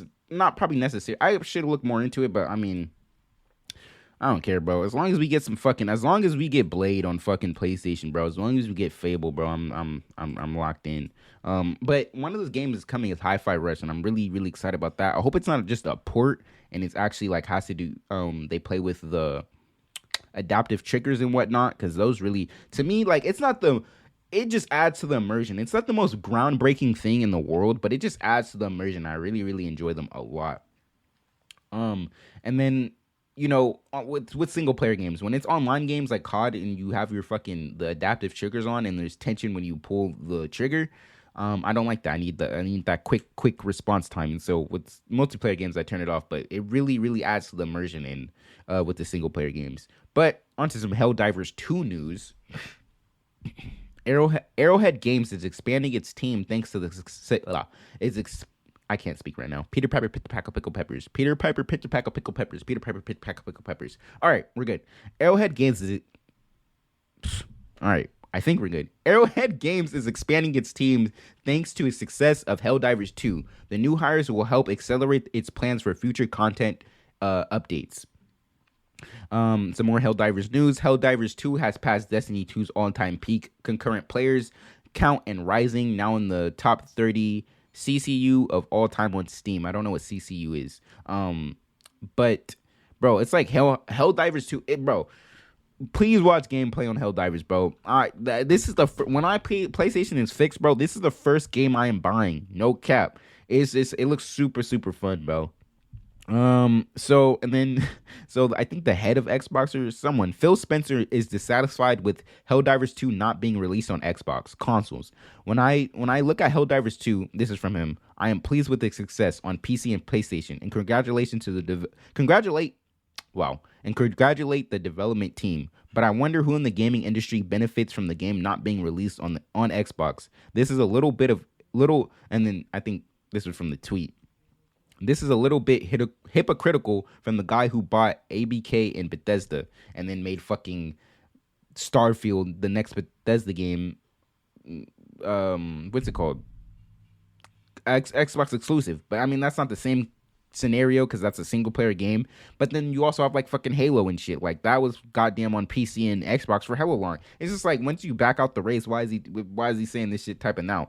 But I think it's the right message from the wrong messenger, because I do agree, like a PvE like game that is built on community, like, so with Helldivers, the whole thing is like you drop in with a squad of 4, but the whole, like, the people who play the game, they're going to a common goal. They're trying to liberate like Earth or some shit, and like once you like enough players and shit like complete a mission, or I'm not sure exactly how it works, but it like adds to the overall goal. So it's very like community oriented. And so if it's like you have like everyone involved, Xbox, PC, PlayStation, you're gonna get a beautiful thing. And so yeah, I do wish it was on Xbox so everyone can enjoy, but right message, wrong messenger. So apparently a first-person Mandalorian bounty hunter game is in the works at Respawn. This is from Insider Gaming. I did not read this. Wow. I clicked the link and it says, sorry, this page does not exist. So whatever. I guess we're not reading that today, brother. But yeah, we need more Star Wars games, bro. I think Disney recently, Bob Iger, they've been an emphasis on getting more Star Wars games in the, because we only got like Battlefront, and then we got, the Fallen Order games, and then it's just like kind of scarce. Like we just need more. Like we always get a lot of, we get quite a few Marvel games. Like we got Guardians and shit, but come on, bro, we just need more. Oh, there is that like Squadrons game, and then there's Outlaws coming up. So yeah, it's just like we're getting the ball rolling with Star Wars games. But it says a first person Mandalorian bounty hunter game. So is it gonna be following the Mandalorian from the shows, or is this gonna be a new character? I would want to be in a new character. I kind of don't want to be tied, unless that'd be cool. Maybe some like God of War, Last of Us type vibes, like chilling with Grogu or some shit. That'd be cool. But yeah, very interested to see more news come out about this. But I guess next piece of news, Nintendo will now reportedly launch their next console in Q1 2025. I'm not sure when Q1 is. I guess maybe the beginning of the year. But yeah, I guess this is when I'll be getting a Switch, because I really want to play Zelda. I really want to play Metroid Dread. I think there's just a lot of interesting games, but I just wanted to new console. So yeah. So we got some new looks at Sparking Zero, Tenkaichi 4, Dragon Ball Z. There is I think a shot of Goku and Kaioken punching Vegeta. That looks super cool. Oh wait, this is a whole 7 minute video. Okay, I just wanted to see the scans, brother. I don't. Okay, so get stop. Yeah, so we get a new look at Scouter Vegeta, and they're posing up, saucing up. We got Super Vegeta. We get Vegeta doing some Big Bang attacks. We get a look at Great Ape and Super Saiyan 3, Super Saiyan Blue. Yeah. So we're just getting some more looks. I'm ecstatic for this game, man. Ecstatic. Yeah. So yeah, you get Vegeta Scouter doing Gala Gun. Vegeta 2, doing a Big Bang attack. Majin Vegeta. So we're Super Great Ape Vegeta. Whoa. We don't. Well, Vegeta doesn't have his fucking tail. Why did it say Super Great Ape? So that's interesting. And we get Super Saiyan God Vegeta. Ooh, that red's gonna look so sauce boss, you know. Let me see. I'm just going through this. Show me something else. Right? You're just looking at Vegeta. Oh, some looks at Goku now. Yeah, you get looks like Goku mid. That's from his, I think, the fight with Frieza on Namek. He is like angry Kamehameha. I think that was like that's a fan favorite version, but like me personally, I really like that version too because I like that move because it was like the Kamehameha. It was with one hand and it was like yellow, so that was just like different. I really like that a lot. But just more looks at Sparking Zero, which is gonna be fucking great. And then we got I think a look at the DBZ Kakarot DLC number 6, and I think it's to do with the end of Z. So we're gonna get Oob and some more shit. But I'm not really too like fussing that. I need to go back. I think I just checked out the Super Saiyan God DLC, and I think I like that game for what it is. Like, don't expect anything crazy. It's like, but I'm really what's gonna make me hop back on board, bro. And it seems like they seem to be getting there, is when we get to GT shit, bro. Super Saiyan 4 with like Kakarot like movement and gameplay and shit is about to be so fucking fire, bro. I really hope they do get there because that would be so lit. Like I really can't wait for that. But yeah, that was the last bit of gaming news. I'm trying to blitz through this. We're at a minute or hour 30, and we're about to hit the main topic. So I'll probably go do that to about 2 hour 15 type deal.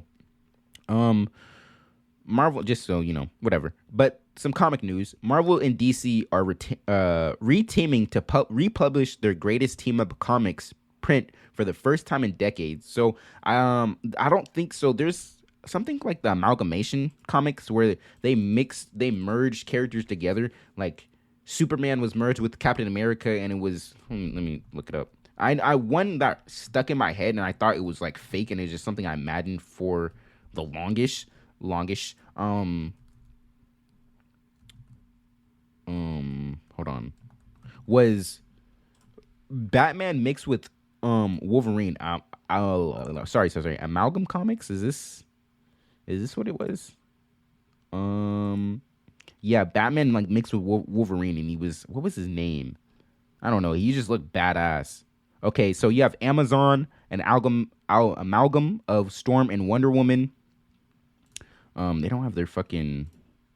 I guess it does. Oh, Oro of Themyscira. See, that's like a cool vibe, and I really like this outfit too. Like that's fun. Okay, well, this isn't that, but this is. I'm just gonna read them because actually they're kind of cool. Assassins dare. What? Okay. Bruce Wayne, agent of S.H.I.E.L.D., an amalgam of Bruce Wayne and Nick Fury, bullets and bracelets, an amalgam of Punisher and Steve Trevor, alongside another amalgam to Wonder Woman, Doctor Strange Fate, an amalgam of Doctor Strange and Doctor Fate, with hints of Professor X, JLX, an amalgam, I cannot pronounce this word, of the X-Men and the Justice League of America, Legends of the Dark Claw, so that was his name, Dark Claw, amalgam of Wolverine and Batman, Magneto and the Magnetic Men, and amalgam, or analog, it says analog, of Magneto, reimagined as a brother to an alternate Will Magnus, I don't know what the fuck that is, alongside amalgams of Brotherhood of Mutants and the Metal Men, Speed Demon, amalgam of Ghost Rider, Etrigan, and the Flash. That sounds lit as shit. I'm gonna click on this. Whoa, what is his vibe? Okay, the design's kind of ass, but Yeah. Lobo the Duck, Howard the Duck and Lobo. That's actually kind of funny, not gonna lie. Super Soldier, an amalgam of Superman and Captain America. X Patrol, amalgam of X Force and Doom Patrol. So amalgam one shot second series. Bat Thing and all right, bro. All right. Hold on. There's a Spider-Man one. Where's it at? I seen it. It's like Spider-Boy. Spider-Boy team up. Spider-Man and Superboy teamed up with two versions of the Guardians of the Galaxy and two versions of Legion of Superheroes. All right. Anyways, but this is gonna be like their team up, like Daredevil and or Spider-Man. This is just a random one. Spider-Man and Superman teaming up, not like them fused together. And so that's interesting. And I'm gonna keep an eye on that, and try to get some physical issues on that. Hopefully it's not like a. It says being republished after fucking decades, so maybe it's gonna sell quick as shit. But I'm gonna try to get my hands on some physical copies of that. But on to the main topic for this week. Which is the redeeming qualities in bad superhero movies. And so, with Madam Web releasing and it not doing so hot with critics in the box office, I thought it would be kind of fun to go through and really pick out the redeeming factors in a bad superhero movie.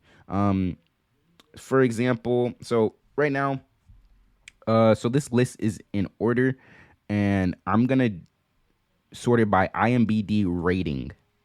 So there's 201 titles. I know we're not going to get through majority of these, but so we're starting out with okay, I can switch it to lowest to highest because they start out with The Dark Knight at a 9. So we're already 2011 movie, The Mighty Thor. I haven't seen that. Son of the Mask, have not seen that. Lightspeed, don't know what that is. Shaq Steel, I have like a fever dream of watching that. The Crow, Wicked Player, Captain America. Okay, Catwoman. I think the redeeming quality. So this was Halle Berry. Has a 3.4 rating, a 27 Metascore. If that means anything to you. Gross 400.2 million. I guess that's 20 million. So this is Halle Berry, and it's just Benjamin Bratt. Yeah, it's just not a very good movie. I think the redeeming quality in Catwoman is Halle Berry. Yeah, she's better childhood crush, no cap. We have Barbed Wire, don't know what the fuck that is. Turbo, a Power Rangers movie. Dream Warrior, Superman 4, The Quest for Peace. Is this where he gets split into like the bad version of himself or something? I don't know. I haven't seen that. Nick Fury, Agent of S.H.I.E.L.D., Batman and Robin. This is 1997. All I remember from this movie, I guess the redeeming quality for me, I don't know if it has a low rating, but I don't know if it has like came around in people's mind like as something people like. But I guess the redeeming quality is the Robin kissing Poison Ivy with plastic lips, so you wouldn't like get controlled by her stuff. All superheroes must die. What is this? 2011. 4 superheroes find themselves abducted by their arch nemesis and are forced to compete in a series of challenges in order to save an abandoned town full of kidnapped innocent civilians. I mean, that premise honestly sounds interesting, but it doesn't have a very good rating. Who is it? Watch on Plex TV. Don't know what that is. RoboCop 3, Man Thing, no. Wonder Woman, no. Fan 4 Stick. So this is the 2015 Fantastic Four reboot that that Fox made just to retain the rights to Fantastic Four.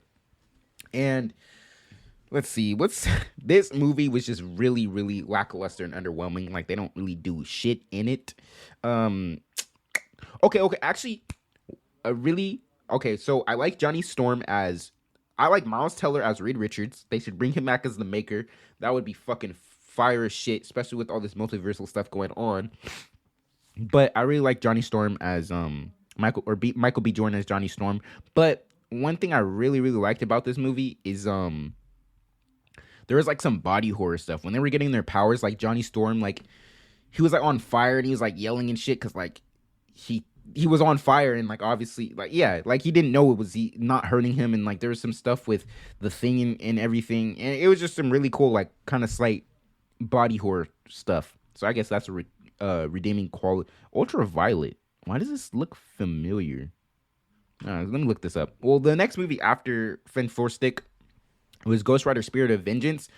So the sequel to the original or the 2000 Nick Cage Ghost Rider movie. So and this has like a more, I remember seeing this. This has a more like B movie vibe to it, but and I don't think the story's that great, but one thing I really would say about it, just remembering off the top of my head, it just has way more Ghost Rider action, and that the first movie was really lacking. I think the first movie is like fine, but it just really doesn't like Ghost Rider really doesn't do anything in that is like of significance, and like that is super fucking cool. Like he does some cool stuff, but like oh my fuck, like he did some really cool things in this movie. Like he like whip chains a guy in the air super high and like slams him down all the way to hell. Like he's like doing some weird like jump scare type vibes. Like it's really interesting like power wise with Ghost Rider. I really like it in that sense. Ultraviolet. That's what I'm gonna look up. So why does this look familiar? So this is it says it's a 2006 movie starring Mila Djokovic, Cameron Bright, Nick Chun-Lund, Sebastian Andrew, director Kurt Weimer. Why does this sound so familiar? What is Ultraviolet? Let me look it up real quick. Ultraviolet. Let's see. Okay, I just looked up Ultraviolet Light. Is this the girl that plays like in the Resident Evil stuff? Huh. Let me look up some like images. Cause this looks super familiar. Yeah. Maybe if I watch it, it'll click, but yeah.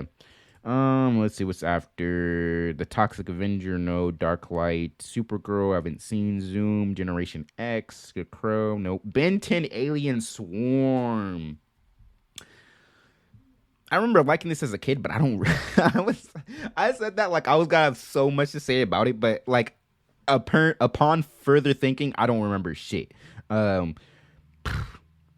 I don't know what I think the aliens look pretty ass. I think, I don't know the redeeming qualities on this one, Bucko. Sorry. Where we at with it? Bro, it keeps putting this fat ass like ad. Like, get that shit out of here. Max Steel, 2016, Return of the Swamp Thing, 1988, Black Scorpion, no, that is Wonder Woman. Superhero movie. See, this is a low rating, but this movie's like actually genuinely good. So this is like 2008 has like, Drake Bell, he's like a weirdo now, but it has like this was like, so this is in the parody movie era, but it was actually like ahead of its time, kind of. It was really good. Like, there's just a lot of good critiques. I think like Tracy Morgan plays like a fucking off-brand Professor X, which is like kind of funny. I remember, I'm trying to like think of like some redeeming things in it. There's like this scene where he like stabs. I don't know. It's fine. So Elektra, Jennifer Garner, that's the redeeming quality. The Spirit. Jonah Hex. Didn't see this, but Megan Fox is the redeeming quality. Oh, it's Josh Brolin. He's pretty cool. Darkman 3, Darkman Die. Is this Sam Raimi? No. I think, but the first one, Darkman, is him. Teenage Mutant Ninja Turtles 3. I think this is the one where they get sent to fucking 17th century Japan. Yeah, I don't remember that one a whole lot, not gonna lie to you. Inhumans, let's keep it pushing. Actually, no. Hey, they took the risk with doing the fucking Lockjaw, the big ass teleporting dog, so that was cool at least. The Crow's Salvation, the Guyver. Oh, actually, I really want to check the Guyver out. This is Mark Hamill, and I'm pretty sure he's not on it. I'm pretty sure. So I think he said, what was the description? Hold on. Let me try to find. Bro, I'm sorry. IMDb just keeps giving this fat ass ad. It's not showing the people, but I'm pretty sure Mark Hamill's in this. But I just seen some crazy like morphing scene with him or something like that. Superman 3. Honestly, like I really only remember like the Superman movies my dad showed them to me, but they kind of all as just like blend together for me. Due for a rewatch, huh?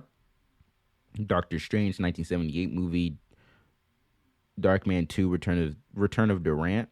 You got KD in that bitch. Painkiller Jane. Spawn. Yeah, this movie I liked it a lot as a kid, and even as a kid, I knew it was bad. So that's definitely saying something. But I think they just, I like the redeeming of it. They took a swing at Spawn in 1997. Like that's ambitious. That's ambitious. Not gonna lie to you, because the effects were ass.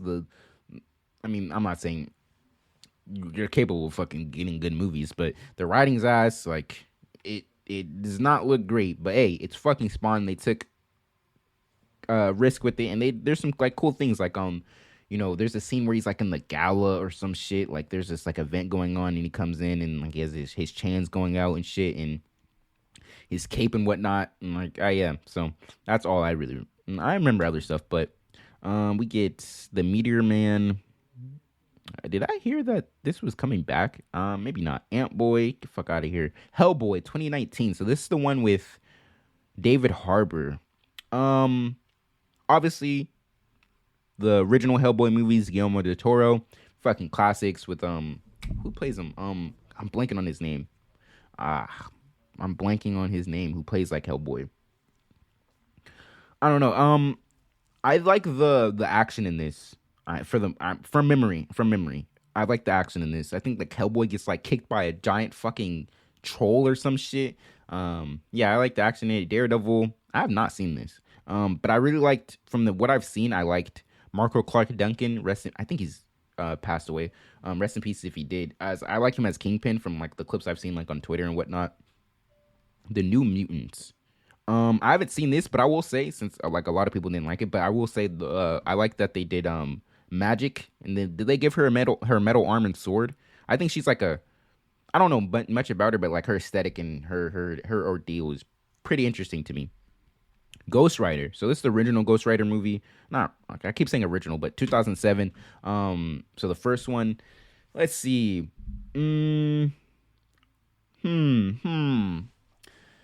Oh, I mean, there are some good things in it, but I think the money shot that sells this movie for me is when Nick Cage's Ghost Rider is riding with the previous Ghost Rider who has like a horse, and they're both flamed up riding through the desert or whatever. Like the horse, a skeleton horse, and then you got the cowboy Ghost Rider riding next to the motorcycle Ghost Rider. That's fucking cool. That is the money shot. Oh, and also I really liked at the end how he defeated the main villain. It's like, hit him with the penance stare or whatever. And then like it was like a clever. The writing for that just over that setup for it was really clever to me, because like he tried to do it earlier in the movie, but he was like a demon and he didn't have souls or a soul.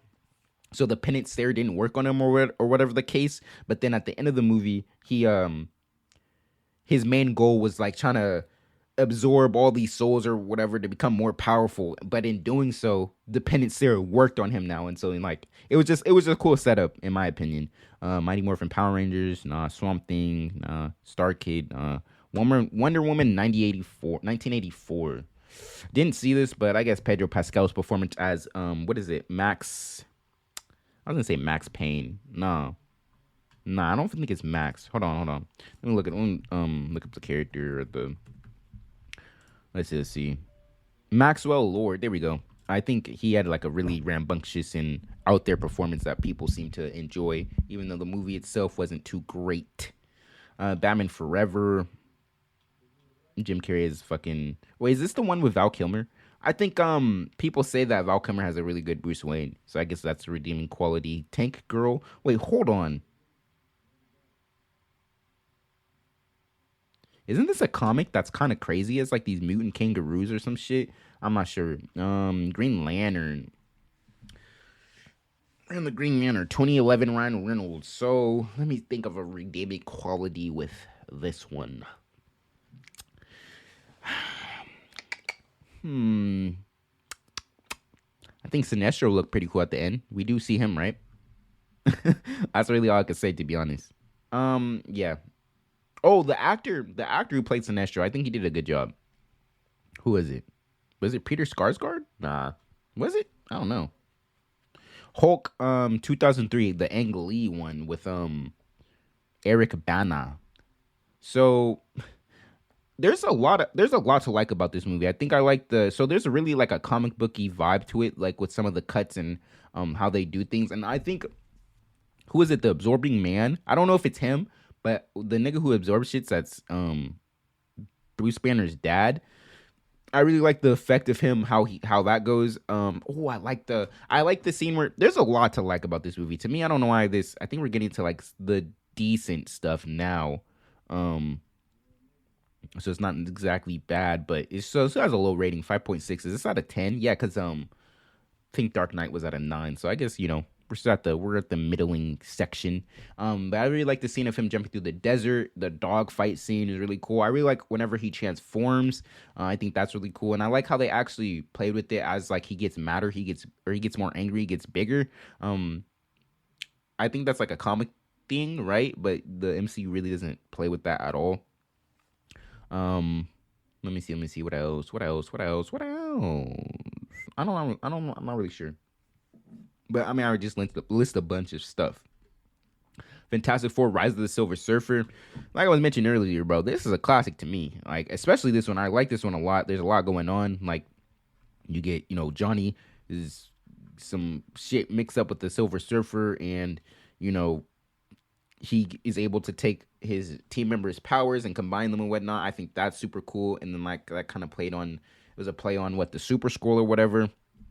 Or we get fucking Doctor Doom riding the Silver Surfer's board. That's fucking lit. Galactus the Cloud, whatever. Oh, one thing I do like about Galactus in this, or I mean, not really like, but I guess it was the least they can do, I guess. But there's a brief shot where you see Galactus' true form illuminated in like the cloud he is or something. You can see like the classic helmet and stuff. I guess that's cool. But yeah, you get Doctor Doom running the fucking the Silver Surfer board, and then Johnny is getting all their powers. I actually had the toy of Johnny with all their powers. He had like the things like arms, and then he was on fire, and he could like stretch or whatever. So yeah, I really like this movie. What else in this movie? Yeah, there's the party scene like towards the beginning where Reed's is like fucking using his powers to dance and shit and flirt with the women in there and stuff. And yeah, Judge Dredd, 1995. This is the Sylvester Stallone one. Did not see. The Punisher. This is with. It says stars Dolph Lundgren. I thought there was one other one with someone else. Nightman, nope. Fantastic Four, the OG, 2005. Not OG, because I think there is a Fantastic Four movie. Hold on. I gotta blow my nose again. Bro, whenever I'm yapping on this podcast for hella long, my nose gets like hella stuffy, and it like turns my voice nasally. And I was listening to it one time, and I sound like fucking Squidward at one point. Anyways, Fantastic Four, the OG. I really like the scene where Johnny's like testing out his powers, and just any of the scenes where Chris Evans as Johnny is like a standout to me. Like you get the scene where he's like popping the popcorn on his hand, and then you get the scene where he's driving and the one guy's trying to race him and he melts his tires to the ground. And then you get the motorcycle scene I was just saying where he like flies for the first time, quote unquote. And then you have him going supernova at the end. Anything with, and I really like their dynamic overall too. I really like the Thing. But I liked him like his little arc, and like his wife leaving him and whatnot, and then like him finding I don't know her name. Yeah, I like his arc. Dark Phoenix. I'm not. All right, I guess I will try to find them good in this. G.I. Joe: Rise of the Cobra. Like I said, I really like these. So it's G.I. Joe, Rise of the Cobra, and Retaliation are right by each other. I liked. So starting with the first movie, the super suit scene. I don't know if that's a comic G.I. Joe cartoon thing, but I really like that, and that whole when they're running through Paris and then like they fail, and then you see the nanites that they're trying to stop fuck shit up, and then you get Storm Shadow and this Snake Eyes. This made me a giant. I already liked his aesthetic from what I've seen, like toys and the old cartoon, but this really made me a Snake Eyes fan. I like Channing Tatum as Duke. I think that was fun, and the same with Marlon Wayans as some other guy. G.I. Joe Retaliation, like there's a less to like about this one. Hold on, I haven't gotten to like Morbius and shit yet. Is that like rated higher than these? How is that rated higher than Fantastic Four? Anyways, that mountain scene with Snake Eyes in Snake Eyes in Storm Shadow. But there's this scene where someone's breaking into a prison. I don't know who and why and doing what. Maybe to break out Commander Cobra or something.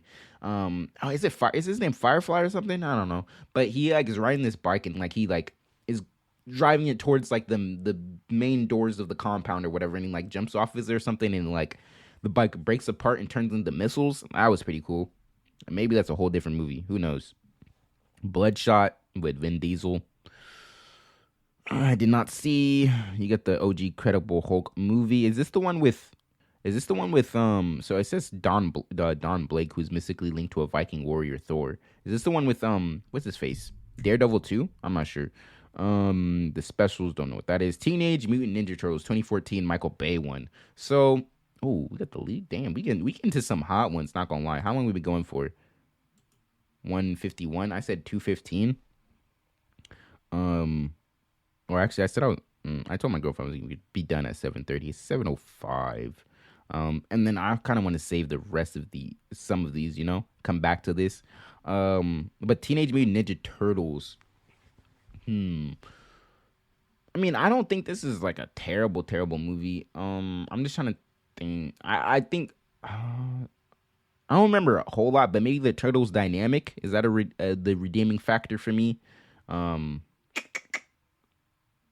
Yeah, I think that's what it is. The League of Extraordinary Gentlemen. I like this movie. Again, this was a movie where I thought it was like a fever dream growing up. I just was like, it was like at the end, like there's this battle with this big Hulk character, and I was like, did I imagine that? Like, but I just like the overall vibe and aesthetic. It's just very of its time in a good way, RoboCop 2, The Green Hornet. I don't remember this film a whole lot, but I remember liking it though. I was like 11 when this came out.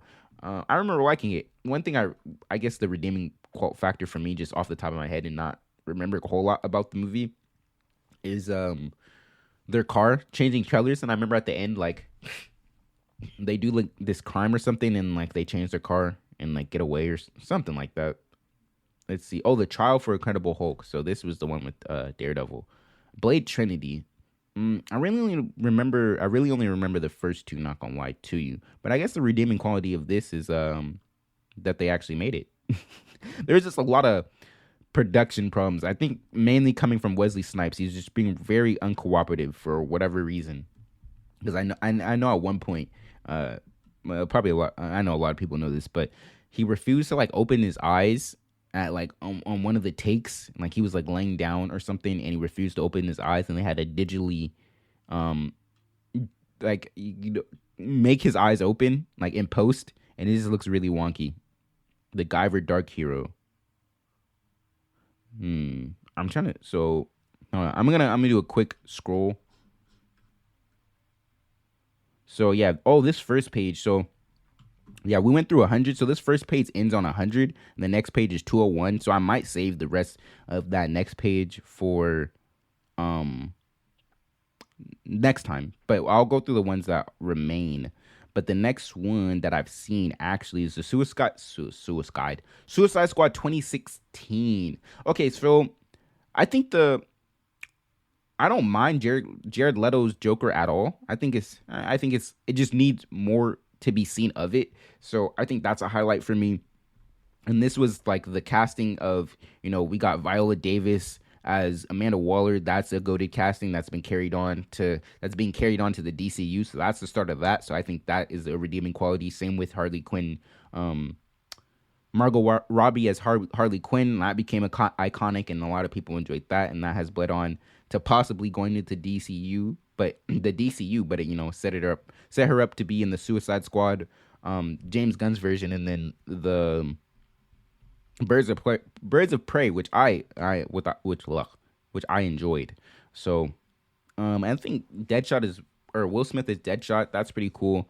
But yeah, the movie itself is not all that great, but it really has like a lot of good factors in there that were what I'm trying to say, used later on in a better way. Whoo, brother, why is this so low? 5.9, 30 on Metascore. What is Metascore? I don't know. Punisher Warzone 2008. Ray Stevenson, rest in peace.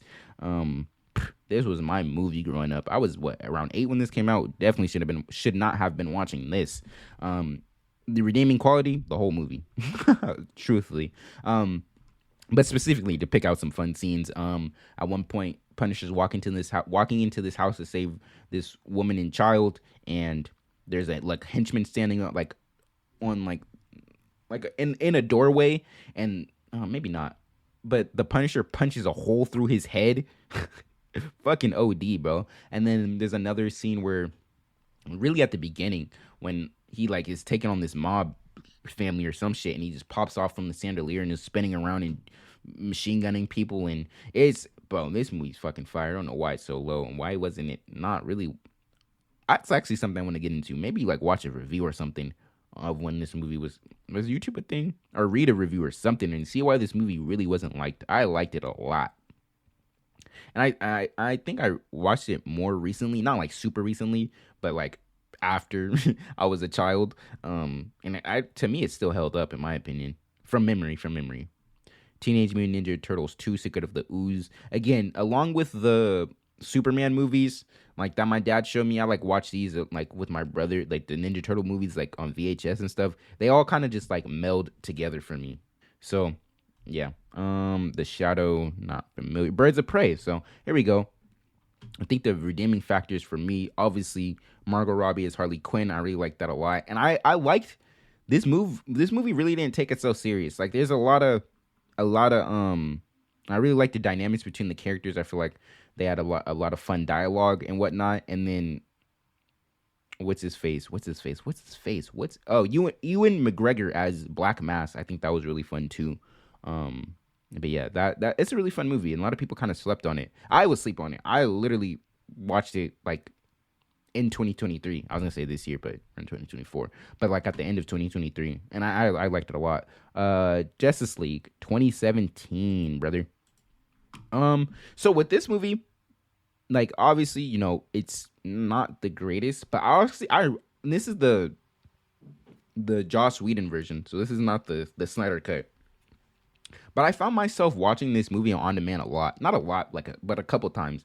Just because it's these characters on screen, for the first time all together. And so it was really cool in that sense. I think that's the redeeming quality factor for me, is just seeing all these characters interact and be together, whether the story's lackluster or fucking shit or not. I really liked all these characters together, especially I'm a really big fan of Ben Affleck's Batman. Not necessarily his characterization, but his Ben Affleck's acting as Batman and Bruce Wayne. I really like that a lot. I really wish we got more Bruce Wayne, and I really wanted to see more of his take on Bruce Wayne and whatnot. Yeah, I don't want to get into it. Snyderverse. Jumper. I haven't seen this, but I heard some very good things about it. Hayden Christensen, Samuel L. Jackson. So that's something I got to get to. RoboCop 2014. I think I've seen this, but don't really remember. Superman Returns. So this movie's kind of meandering a bit, really meandering. But I think overall there's some. I watched it. How long is this movie? Hour 54. How long is that? Over 2 hours, 2:30. This movie feels like it's fucking 3 hours, no cap. But I didn't know Bryan Singer did it. James Marsden's in this. Oh, I think James Marsden plays Lois's Lane, new guy. But yeah, I have 72 on Metascore. So I think we're getting. Ooh, I am number 4. All right, let me stay on this. I think I really like at the end. One thing that actually really stuck out with this movie, and I really want to see a continuation of, is when his kid gets shows he's Superman's son. He throws a piano at someone, and it was I was like, whoa, what the fuck? This was before I really knew about John Kent, and I don't know if that was John Kent a thing before what's it called? The comics thing was the Superman, because I didn't. So I recently found out Damian Wayne was always has kind of been around. Not like, maybe not always in continuity, but he was not a new character. So the first time I seen Damian Wayne was in the DC like animated movies, and I thought he was like new. I was like, whoa, like Batman's son, that's super cool. But so was like Superman having a kid like kind of like not necessarily always in continuity, but was that a thing before John Kent came around and like you get the team up with him and Damian Wayne in the comics and whatnot. But yeah, that was something that always like stuck out to me. And I was like, oh my gosh, I wish we got like a sequel to see, that follow up and whatnot. But yeah, Superman carrying the island, that's super cool, and with the kryptonite and whatnot. And I guess, yeah, so that's the redeeming qualities of that movie. For that movie. I am number 4. So Timothy Olyphant, yeah, he is in this. This was a banger to me growing up. I like this whole movie. I'm just trying to think a specific thing. I really like the scene where I think it's actually when Timothy Olyphant's character dies, and it's like they're in this house or something, and it's like I don't know. I really like as I'm talking about this movie's like slowly coming back to me more and more. There is this other character who could like teleport or something. I think I really enjoyed that end fight. It was like in a football field in a school or something. I don't know. Push, actually, 2009, starring Chris Evans, and Dakota Fanning. This was a really interesting movie. I like the old movie over. Hold on. The movie overall was good, but I like the universe it was in. It kind of just like threw you in, and like there's this different people with different type of powers, like different classes of like people and stuff. So yeah, I really like that aspect of it, and I really like Chris Evans in it. The last movie that I've seen on here is Black Adam. There's actually quite a few redeeming qualities of Black Adam, even though like really wasn't received well. I mean, the overall story is pretty bad, but the costume design is really, really good. I like that a lot. And fucking Dr. Fate looks perfection. I really like Hawkman's his whole ordeal, like how his weapons pop out and whatnot. There's really some solid action in this. Like genuinely. Dr. Fate doing the Doctor Strange and going to multiple versions of him, and like who's the villain, like Sabath or something. But yeah. Let me see. I'm just trying to think of some more redeeming qualities of Black Adam. Can't do it. Can't do it. Yeah, so then just a little preview on what's on the next page. And what we be getting into next time we bring up this topic. I don't know when it will be. But we have Men in Black 2, Spider-Man 3, Sky High, The Punisher. Oh, so this was the one with Thomas Jane. That's who I was thinking of. I was like, there was another Punisher movie, but I didn't see it. Hancock, X-Men Origins Wolverine, Batman v Superman, Kick-Ass 2. I haven't seen that. X-Men Last Stand, Venom, Incredible Hulk, Amazing Spider-Man 2, The Flash, Black Widow, Wolverine, Blade 2. So we're getting into some like higher ones. Super. Actually, I recently watched Super. Aquaman, Captain Marvel, Teenage Mutant Ninja Turtles, the original Hellboy movies, Thor: The Dark World. Okay, now we're starting to get into like some decent ones. We're getting fucking Captain America: First Avenger. So yeah, I'll leave it for a part 2, but and these are okay. Because these are starting to get into some decent ratings, but I'm also gonna take into account how these were received when they came out. Like people really weren't too jazzed on the Amazing Spider-Man a whole lot. Iron Man 2, people talk shit about it. The Mask, Constantine, Thor, Shazam was pretty well received. Chronicle, Ant-Man and the Wasp, Man of Steel, Blade, Hellboy 2, Iron Man 3 was shit talked. I really like that. Dread, the Suicide Squad. So yeah, now we're getting into some decent ones. You're getting the OG Spider-Man, Raimi movies. Yeah, so I'll probably stop, honestly, where I think it stopped being like bad. It's probably Iron Man 3. It's probably where I'll stop, because after that it's like actually like decent movies. We have Black Panther, OG X-Men, X2,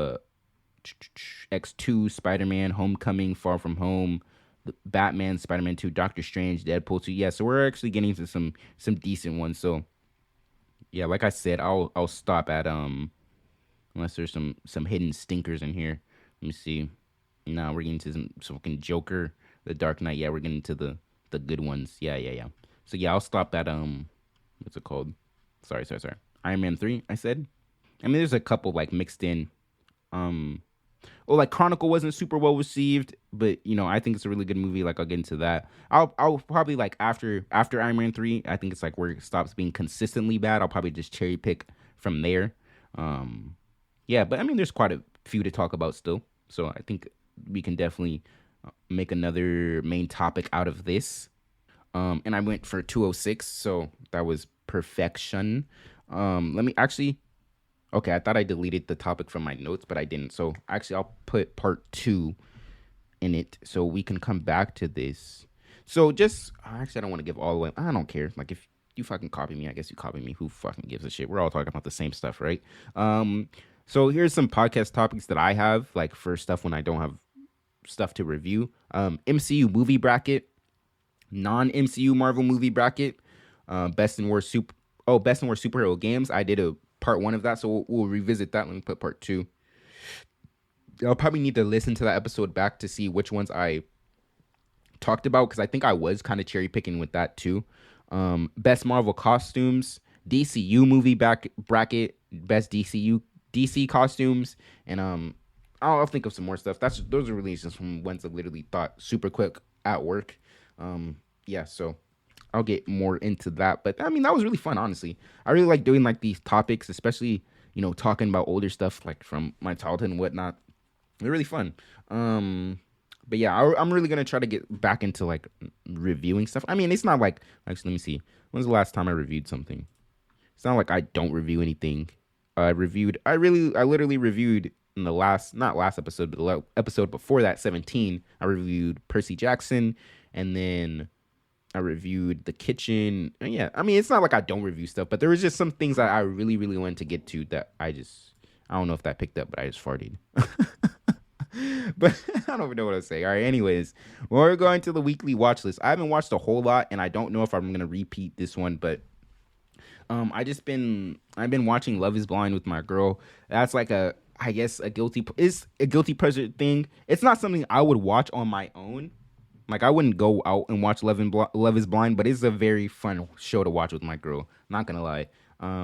Yeah, it's about these. I say we're on the weekly watch list, but basically these couples, or not couples, these singles people, they go and they go on various dates and stuff in these like pods, and they can't see each other, so they're just going off purely on conversation and like the connection they built without seeing each other. And then they have to propose to each other if they want. They don't have to, but if they find someone they mess with, they have to propose to each other, or the guy proposes to the girl, and they get married. And basically the test is love truly blind? Like, so after they get married, when that's when they see each other for the first time. That's when they start trying to like mesh their lives together. It's enjoyable watch in my opinion. And something I wanted to get to though was the new Yeet album. It took me. I guess I'm becoming an old head, bro. It took me a minute to understand the Yeet wave.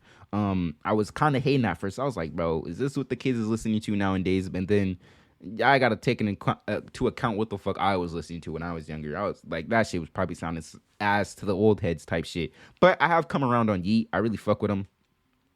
So yeah, I heard his new album was good, so I want to check his new album out. I think, actually, let me try to find the name. It's like 2093 or something. Let me see. Yeah, 2023 album by Yeet. He has a Lil Wayne feature on here. That's cool. Future feature. So those are the only 2 features. How long is this? It's 22 tracks. This came out February 16th. So like, what? So like the Friday. that it's Monday right now, so yeah, the Friday.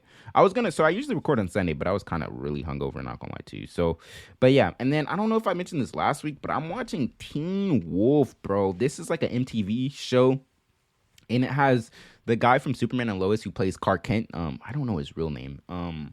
But he's in there. I think this is like his acting debut, but it's just a really campy, not even super campy, honestly. It was a show I grew up watching, to be honest. I really liked it a lot. I think, the acting, it's really of its time. It's for show of its time. 13 or some shit. If you do check it out, just keep that in mind. But I think the overall storyline still holds up. It's really, really intriguing, like the mysteries and whatnot and how they're revealed and stuff like that. I think that still holds up. And there's still good performances in it for sure. It has Dylan O'Brien. He plays a character named Styles Stilinski. This was like the first role I saw Dylan O'Brien in, and then like I've seen him in The Maze Runner and like stuff after that. But he's really, really good in it. This character named Jackson. He was actually, I think he was in Arrow. Let me see. He was in Arrow, and he actually left Teen Wolf to do more Arrow stuff. But he Tyler Herklin. But I think, oh man, I'm looking at this cast list. I'm fucking looking at these characters, bro. I'm still on season 2. There's like 6 seasons. I'm on season 2 right now. Colton Haynes, there we go. He's a really good actor, but he was in Arrow. He was in San Andreas.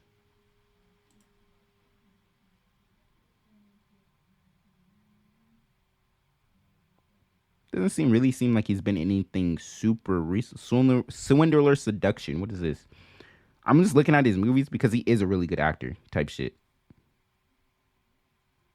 Interesting. Wait, what the fuck? Charlie Brown Blockheads. Wait, what is this? Charlie Brown Blockheads Revenge, and it has multiple people from the Teen Wolf cast: Dylan O'Brien, Colton Haynes, Holland Roden, Tyler Hoechlin, John Carpenter. What is this? Okay, it says the cast of MTV's Teen Wolf teams up with Funny or Die and gives the Charlie Brown a spooky twist. This says, okay, interesting. Oh, it's like a short. All right, well, that was interesting. But yeah, that's really all I've been checking out this week. I want to get back into reading some Wolverine comics. I was reading his early stuff. Let me see. I'm reading this Iron Fist run. Oh, that's what comes out. I think it comes out Loki this week. Ultimate Spider-Man Volume 2. Fuck, bro. I work. When I got off work to get Volume 1, bro, I barely got that shit. And then now that everyone knows like the story is decent, bro, is that gonna sell out quicker? Hopefully I can get a copy after I get off work, but god damn, that's gonna suck. I'm still working on my Ultimate Spider-Man video. It's been slacking on editing, not gonna lie to you. But I got a couple things in the pipeline. I just gotta get back to it, bro. No cap. But yeah, that's it for the weekly watch list. And then now we get to the Pondering My Orb section, where I just reflect on my week and talk about things I need to improve or stuff I want to work on. And hopefully in me talking about that inspires you to, step your game up or you pick up some gems and that you could apply to your life type shit, But this week I really didn't have, still my whole spiel. Didn't really have anything. I just need to lock back in, bro. It's just like a constant mental battle of just locking in and then staying locked in, bro. You lose focus and whatnot. And then you just gotta lock back in, bro, because you could lose focus, bro, but you don't want to lose your momentum. Because when you lose your momentum, you gotta start over from square one. So it's just keeping the ball rolling, bro. That's I think my shit. It's just keeping the ball rolling. I've been doing good like money wise and saving this shit, but really just stepping up on YouTube, bro. Because like I got the ingredients. I know I got the ingredients. I just gotta really bring it all together, bro. And just really stay working on my editing, stay working on my script writing so that those can get stronger and better and whatnot. And so I can deliver some qualities, keep delivering some quality stuff. Um so I guess that's my whole ordeal.